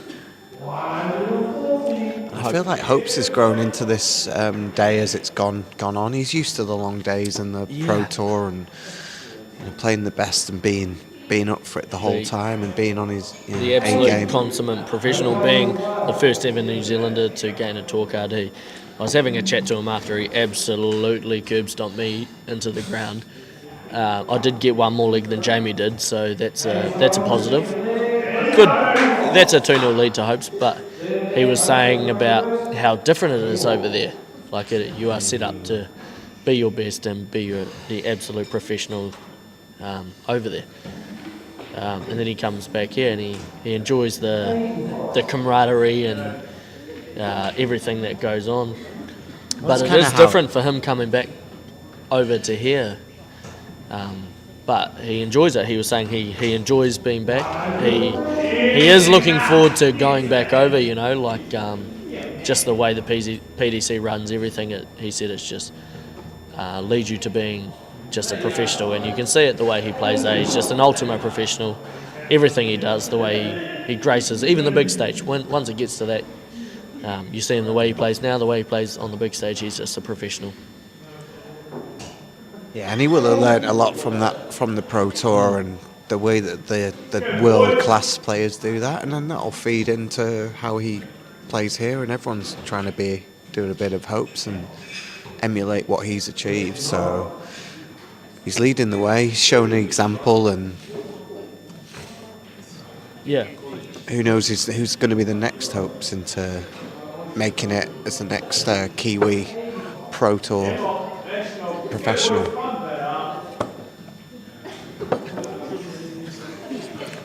He's mixing there, okay. No, he'll have it. I don't drink that. If I have to. Yeah. Being forced. Hurring with a decent visit here. Oh, and that's a decent visit, 140. So you'd think he's got a good chance of breaking back here. He doesn't want to let Hopes get too far in the lead. Another 19, 25 to lead the 170. Both great human beings. 25 to lead the fish. I can't comment on Hopes' routine. That's a great lead to leave the big fish. but I will be surprised if John Hurring goes to sleep before 3 a.m. this morning. I mean, tonight. Great darts. If he wins tonight. Where's the break back? So we're back on throw now.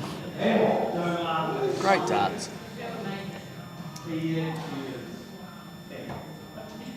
back in there. John Hurring's in the treble. We had Luke Combs on in the background. It's just all around good vibes. Just a great spectacle. Yeah. You can't beat a bit of Luke Combs, mate. Absolutely. Man, I'd pay to relive that. Hearing Where the Wild Things Are for the first time, I'd pay to relive that experience. Oh, mate. A nighttime drive, just screaming that in the top of the lungs. Oh, that's something else. That's transcendent, that feeling. When he came over, did you go to his concert? Oh, no, because I can't get time off because I'm always at darts, bro. I would love to. I was lucky enough to attend his concert, and when my favourite song of his is Ain't No Love in Oklahoma. If I ever grace the stage, that'll be my walk-on song. When that come up, mate, it erupted. You should try walking onto the Spice Girls, bro. It's something special. I did that last night, bro. I don't know if I'm manly I wouldn't say it enough. suited you, but you rocked it. Embraced it. Yeah, you embraced it.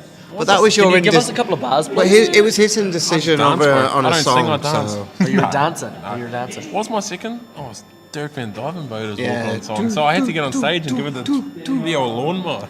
Oh, bit of a punch in the knob. Hey, look, you know what he does. You've seen Dirk. Yeah, do bit it, of a so- punch in the Not knob. to throw David Adams under the bus, but it was his suggestion. Yeah, to, absolutely. Yeah. So look, I'd go along with it. Yeah. We didn't stitch up too bad, mate. Oh, Could have no. been worse. Hello. 200 left with one dart in hand. He needs a triple. Triple 10. Damn. Double Missed 15. opportunity. Or double 15, Hope yeah. I was in 311 here, though. He needs a 3 triple visit to leave the finish. Both players averaging 83, regardless of whatever happens. They could both be in the hundreds, but yeah, the one thing I reckon you'll always see between these two is the averages will be close. They're going to bounce off each other for better or for worse, and Look at that. 40 left for John Hurring to go all square. I hope this isn't. I'd just like to put a shout out there to Tooks. Tooks needs a shout out. I'm not really sure. Oh, that's great darts from Hopes, but John Hurring. We're just John Hurring for 40 here to go 2 apiece. He's a bit wayward with that first one. That's a good That's marker. a good marker for the second. Stop though, he's reset and he's let it fly.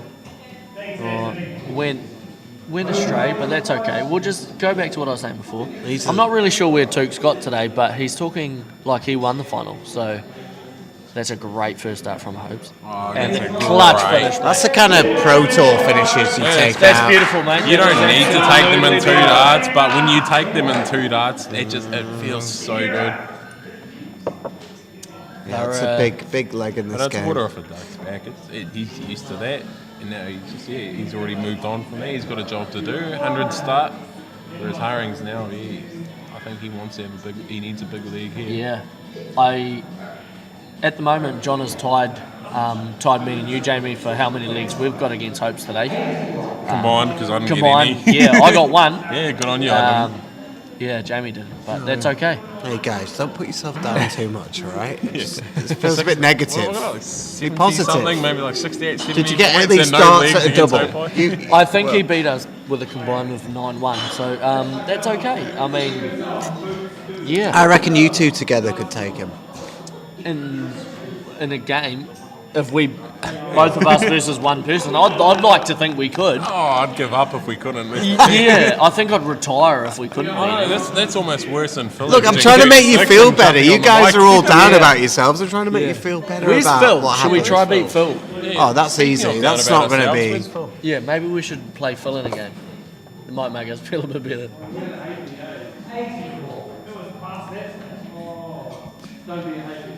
Right, 75 at least to leave a finish. And he will do. He should do. Straight time. Hurring wants at least a 140 to feel like he's got a viable chance. But he's John Hurring, he's got it in him. Switch. 58, 218. So it's not too much pressure on this 145. You can just set it up. These are the looks. They don't have to go to get through, but when you're chasing those high numbers on the stats, when you check something like that out, it's a huge boost. Yeah, no pressure from Hurring in this leg, and this is probably a leg that he could have put a bit of pressure on. We're just getting a comment on Tukes was talking shit to Hopes during the middle of the game. He comes back and laughs at him. Building resilience, I think. And he'll walk up there. Like it's nothing's even happened. 32 or 2 darts. There you go. Again, like that maybe it last worked. week, he doesn't Tukes do talking darts. shit to him. That's all Tukes has done today, to be fair. Now we're looking at, hang on, when it loads. 4-1. When it loads, alright, we're looking at 88 against an 80, so yeah. Quality contest, mate. Yeah, there's beginning to be a bit of disparity between the numbers, but I mean, hey, it's not over yet. John Hurring's banged in 9s before. He's banged in probably thousands of 10s and 11s, so yeah. If someone's going to go on a tear, it's John Hurring. But Haupai knows how to subside it as well, so... When John warms up, he can fucking he can ram them in like the best of anyone, so... Maybe not like that, but... Ram him in like Sam when he goes hunting. Yeah. Bit of comment on the old bloody hunting trip down south, mate? Hey, look, the less said about that, the better. We're here for the darts. We're not here about me. We're here to watch Hopes. Wow. Maybe they want to get you on for a bit of commentary on deer wars. Were you hunting pigs, mate? Did you take a couple of hounds down there or what? You don't want to know. That's for the X-rated show, mate. Not for today. Hold on. Can we just get a comment by the man himself, Wayne? Wayne doesn't talk on the commentary. Wayne doesn't want to comment? Does he? Do you want to... Come here, Wayne. We're just going to get Wayne in for a bit of a comment on the great final that's being played right now. You've got to be happy where darts are in New Zealand. Yeah, how do you feel at the moment, the way tournaments are going, Wayne? Excellent. Yeah, really pleased with the turnout today too, with 96 entries is really good. The standard's so good as well, isn't it? No, it's a great prospect to have. How do you feel we're shaping up against... do you follow the Australian darts at all? How do you feel that New Zealand's shaping up with their Pro Tour versus Australia? I think we're still a higher standard with the DPA circuit. I think they've got some top players over there, but I don't think a lot of those top players are playing in the DPA tournaments. You know, the travel over there is just so much harder than it is in New Zealand, you know. You think, but I think we're very lucky with the people that we've got participating from North Auckland right to Invercargill, and the events are certainly supported, but I think Australia, if they had their top players participating, I'm sure they'd be on a same platform as us too. Yeah. I agree with that. I'd like the We're just better though, aren't we, Wayne? Right. Better chat. We'll get back to the game. Let me quickly Jamie's got echo that sentiment. Like, yeah, DPA, like they're good at what they're doing, but you've got a player of Raymond Smith. Game shot to Hopes, 5-1. Raymond Smith is amazing, and so he is not on that tour. Like, something's got to be done because a player of his talent, you need him on your tour. He is, I'd shout out to him. He is amazing, and I was lucky enough to meet him and play him a couple times last year. And yeah, he's someone you want on your tour if you're running any kind of event. Just on that, Wayne, obviously you guys try your best to sort out the calendar. That's what's happened. Oh, big 180 from John. We'll just touch back on that. But how do you feel with the clash of dates? I know you guys try your best to accommodate everything, but a lot of unavoidable clashes have happened this year. But what are your thoughts on it? Yeah, well, we had our calendar in place pretty early on in the season, and then because of the new Premier the Premier League event, we had to then bring two of our events forward. And when you look at the calendar with Dark Council and all of the areas throughout the country that have got their own tournaments going on, it's very difficult to try and find a new date. Yeah. there's only so much time in the year, isn't there? And it's a very full calendar, the ones that chase both. It is, and when we set our calendar, we put it out in draft form first, just in case we have clashed with an area or another tournament. We try and stay away from Dart Council dates and area dates, because at the end of the day, we're here to foster the game of darts. Yeah. And we're here for the players. So if we're going to clash with another organisation, all we're doing is penalising the players. Yeah. And that's something we don't want to do. Well, anyway, Wayne, I think you run a great tournament. Thank you very much for your comments. We'll see you tomorrow. Thank you, mate. 9 o'clock. Yeah, early start tomorrow. Let's hope Sam doesn't get lost hunting again. I love your roaming commentary. I love that. Asking the hard-hitting questions, Cozzy. You're the man for that job. You know, like investigative journalist.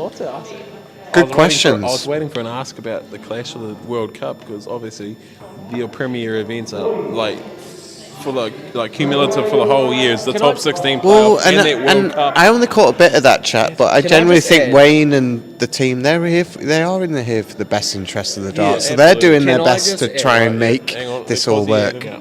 That Wayne, Katrina, and Vivian do an absolute outstanding job. What they do for the darts in New Zealand, they are absolute superhumans. They run the best tournaments, and I could not be more happy to be a part of their tournaments that they run. Like, they are the greatest. Oh, I fully support them. I absolutely agree with that too. Like, I'm trying to chase obviously both tours, but whenever there's a clash, I've been committing to this one, picking this one up. But we all want to play darts as often as we can. Why can't we all get along? Let's all get along. It's definitely hard. Like, there are a lot of events on both calendars, but the calendars did come out rather early, and credit to DPNZ, they've been willing to move things and try to accommodate, but there's unfortunately there's always going to be clashes, and later on in the year there's going to be a few hard questions to be asked of the players, because there's going to be some tough decisions to be made. But I've said it before. Oh, hello, Phil. Phil, we're just touching on the clashes of a few tournaments. With it being an absolute darting genius of yourself, I know that you pride yourself on your darting ability. Do you choose that if you're going to play, would you play in a DPNZ tournament? I think I would, yeah. I mean, like this is, they're some of the best well put together tournaments that I've seen, and they are. Shout out to the McBeefs. Absolute massive shout out to the McBeefs in the way they run this tournament. I mean, we go to a lot of darts tournaments around New Zealand, and the way that it's all done through Darts Connect, it's a very professionally run tournament every time. And even today they had issues like technological issues, which we went through last night. They nailed it in half an hour, so there was only a half an hour delay, and the whole system crashed, No, they game shot, great finish from John Hurring under pressure. Back is on. Yeah. If any man or danger man himself is going to bring it back, John Hurring is the man. Did you get an envelope? I did, mate. I just haven't gone and picked it up yet. Did you go pick mine up, mate, or did you go get your own? He's pocketed your envelope. Okay. It's already been spent. Yeah. It's all gone. Yeah, sweet. Mine's already been spent. Probably by my wife at home, but all good. I'll have to say, shamefully, I need to get a couple of envelopes, because I left my dart shoes at home and I had to buy some new ones in Auckland on the way down. So if I make $300, I'll be breaking even just on the shoes. $300 dart shoes? Oh, well, I'll be running in them. What kind of shoes are these? On clouds. $300. Thereabouts. Ballpark. I'm on a cloud. Jamie, did you... Are those approved footwear? Yeah, well... You get to walk on a cloud? When you're as big and heavy as me, you need good, comfortable shoes. You've bought yourself new shoes. Have you bought your missus anything, mate? Or a couple of presents on the side? She's got a big birthday coming up later this year, so working on that. Big birthday? 20... Here we go. 6? 7? Keep guessing. 30? I would have gone 21. 30? That is a big birthday. I definitely would have gone 21. That is a big... Yeah. Definitely would have gone 21. Well, I was just thinking, I was like, oh shit, you don't want to bloody step on some toes, but Well, you set yourself Haupai's up for a 2 fall darts there, away from mate. Cozzy's 2 darts away. Oh, not Cozzy. Haupai's 2 darts away from getting interviewed by us. So, and it's a 69 finish, the greatest number on earth. The Huntsman, Sam the Hunter would agree. John Hurring, 138. Let's take this home.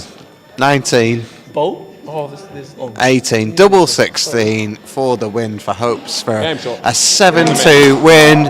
Haupai Puha takes out DPNZ Pro Tour number 7 against John Hurring. Jaymie and Cozzy, I think, are going to interview Hopes and John Hurring after that game. So take it away, boys. So what? You do Hurring or do Hopes? Yeah.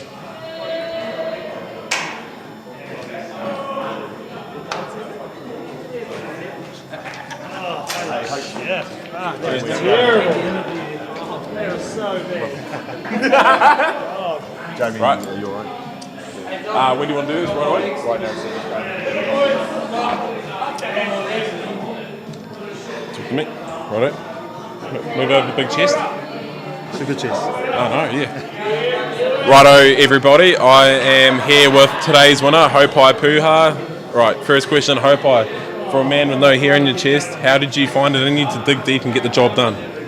It was tough. It was tough. Darts was tough today. I didn't feel like it was going where I wanted it to, but I just picked away. Just took my chances whenever I got them, and yeah, that's all you need to do, really. Yeah, we saw a lot of those, the mid-70s and 80s, where you got your last dart in hand and you're checking them, and yeah, how do those feel? I know that they've got to feel good in the big moments to get those. 100%. Yeah. Leading up to the World Cup, those need to go in. So they were good. Like, I felt good, and they were going in, and yeah, just gives good confidence. It was good to see you bounce back, having no pressure in your quarter-final to dig deep in the semi and final. No. Yeah, we all love to see you here, and a question a lot of people back home would be appreciative of. How does it feel being on stage, knowing you've got such a good support system around you with your lovely wife and family and all of New Zealand darts and behind you? How does that feel? Yeah, it's a team effort. I always thank my team. Like, I do the easy part. I just throw darts. So without everybody behind closed doors, I wouldn't be where I am and who I am. So having a good support system is crucial to making it in the sport. All right, and what's the plan? Because now, we're looking at, it's 20-9 now. What are you going to do between now and tomorrow to make sure you're coming in fresh to potentially go back to back? Just go have something to eat, go get some sleep, and then yeah, that's it. Yeah, that's all you can do. Oh well, congrats on today, bro. I'm proud of you as a shot brother, and yeah, gutted to lose you, but hey, you've set the standard, inspire us all. So all the best for tomorrow. Thank you.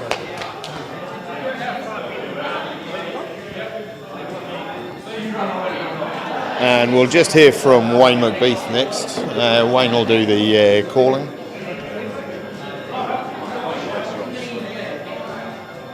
So Wayne's just going to give out the final prizes for today.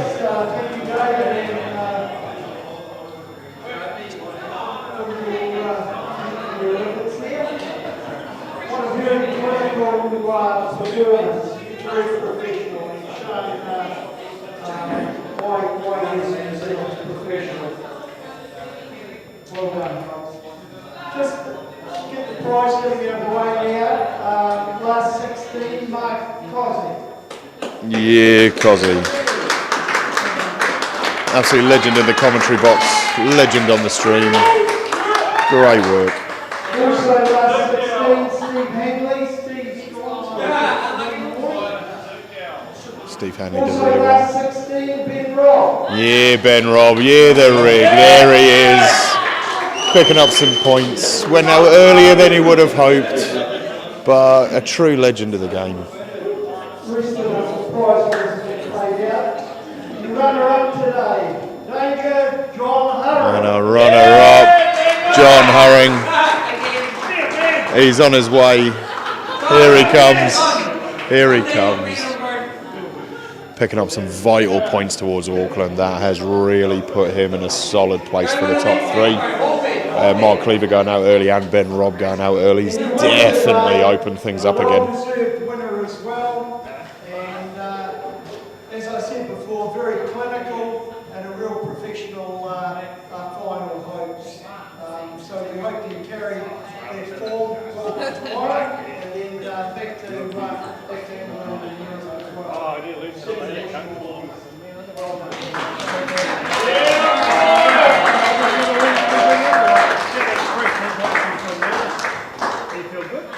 So we're back here in the morning, guys. 9 o'clock check-in, 9:30 start. And we are going to grab a quick interview with John Hurring. While he didn't win the day, he has given himself a lot of points towards the Auckland Darts Masters. So I'm going to hand over to Mark Cozzy here to give an interview with John Hurring. Yeah, we'll just shoot over here. Over here, John. About there? Can I hold this? No, this way. Yeah, we'll swap around. Out of the way. This side, John. So, John, you might have lost the final, but how do you feel with your... Oh, thanks, Phil, for touching me like that. How do you feel with your performance, not only in the final, but your semi-final? I feel like you were rather clutch in that semi-final. Yeah, quarters and semi-finals real clutch. I had just pounced and hit the doubles when I had to hit the doubles, I suppose, and jumped on the guys that were missing. Final, absolutely lost it in my own head and just couldn't zone in to relax, I suppose they'd call it. So yeah, real disappointed in the final, like really, really disappointed. But I'll have to learn and figure out how to play Haupai because yeah, he's got the wood on me and I don't like it, and I'll figure it out. Once I figure it out, he won't know what's coming. Yeah. Well, just on that, you are a man of many talents. You showed in the semi-final you're just power scoring, big tops man. Was it a battle with inside the danger in the final, knowing that Hopes is a professional and his clinical finishing just absolutely no second chances? I think I overthought on just trying to play and focus and relax or trying to get into the game after I'd started not too bad, and then I missed 3-6 darts at tops at one of the legs, and I just sort of catapulted from there, just to not relax myself and just play. So got to learn how to figure that out. I'll figure it out tomorrow, I reckon, and we'll get them tomorrow hopefully. Yeah. So before we talk about tomorrow, I do believe with the 16 points that you have acquired today and Ben Robb and Mark Cleaver not doing as well does catapult you to the number one spot in New Zealand. That has got to be a good shift or a good feeling of confidence boost heading into tomorrow. Even though Hopes is going to be here, you got to back Mr. Batman himself. Yeah, 100%. Definitely see myself in a real good position for tomorrow, but you got to get the job done right. So hopefully I can do the job and get the job done and get through automatically, because realistically I don't want to qualify in July. And yeah, hopefully tomorrow goes just as good, and I feel good about tomorrow. Just I feel like I learned a little bit on how I should prepare for that sort of game. So yeah, other games were like earlier on were pretty good, and I was put under pressure. So, but I feel good about my own dart, so I think it'll be right. So speaking on that, the top 3 qualifiers, am I right? Qualify for the New Zealand Darts Masters. You've got to be pretty happy with obviously just being newly crowned number one. But in saying that, you are apparently the king of the Australian qualifier. The tournament after a tournament, straight knockout. The Danger is the man for that. What's that, back-to-back? 3 times? I've won back-to-back, yeah, for sure. I've had, been pretty poor in the Hamilton qualifiers. I beat you last year, didn't I? Not in the Aussie one. No. Yeah, you knocked me out last year, and I lost to, can't remember who after that. And the other one. But yeah, just been pretty poor in the Hamilton qualifiers. But absolute sharp savage on the Aussie one. Savage on Very the Aussie sharp, one. but yeah, disappointed we got on stage. But yeah, hopefully be able to qualify tomorrow and then relax and just go up to those ones. That's the goal. Yeah, so that's the goal. Do you think the factor of you're an absolute weapon off running off not much sleep, do you think that starting a tournament at 8 o'clock at night and finishing at about 11, 12. Do you think that plays into your hand somewhat? There was only one time, mate. I got a great night's sleep last night, so I don't know what you're talking about. Don't lie. Don't lie. I actually did. Oh, I did actually you? did. Okay. Yes. Okay. Woke up with no sore back, no nothing. So I've got a great bed in this hotel we're staying at. So no excuses, mate, whatsoever. No. And you've done well with getting a good night's sleep. And the last time I talked to you after your win down in Christchurch, and we talked about a good early night's sleep, and then you ended up going to sleep at 5 a.m. Are you going to replicate that and come back and win tomorrow? I don't know what you're talking about. That's all lies. I was in bed by midnight. It'll be early night tonight, so we won't be doing bugger all tonight, and just chill out and bring it on tomorrow. Do you think, obviously you're the danger, but how do you think that it just unlocks the Batman inside of you to be up that late? Sometimes, as you think you're a young guy, realistically you're not. But the old Batman comes out at night time, doesn't he? And you end up being out late, mate. Yeah. So you don't intend to do it, but sometimes it just happens. So you just got to roll the punches, right? Yeah. So touching on Batman, I know we were asking about it on commentary, and I didn't want to say it myself. I thought we'd let the man himself explain. How did the danger come about? Everyone was saying it was self-proclaimed, but I had to inform people that it wasn't. And I didn't want to tell them myself, but I thought I'll let the man himself explain the danger. It is a little bit self-proclaimed. It actually is. It's sort of a run-off of my favourite series, Breaking Bad. And if you see that, I am the danger in the series. And between that and the rest of it, it sort of ran from there, and it stuck like glue. Strapped to a blanket, I suppose, So, yeah. Oh, no, that's all right. So, I'm going to probably hit the bed pretty early, but what are you going to get up to later? A bit of a early night, bit of tucker, and then early night. Yeah, a bit of tucker, maybe a good glass of water, mate. Be early night and bring it on tomorrow, mate. 100%. Very good. Well, newly crowned number 1. All the best for tomorrow, mate. Thanks, brother. Let's go well, tomorrow. mate. Outstanding. Thank you, boys. Well done, John. Great dance today. Let's get myself in there, all right. And another great day there. The DPNZ Pro Tour 7 is now over for the day. Massive congratulations to Hopes, once again proving why he is New Zealand's #1 professional. Huge day for John Hurring there.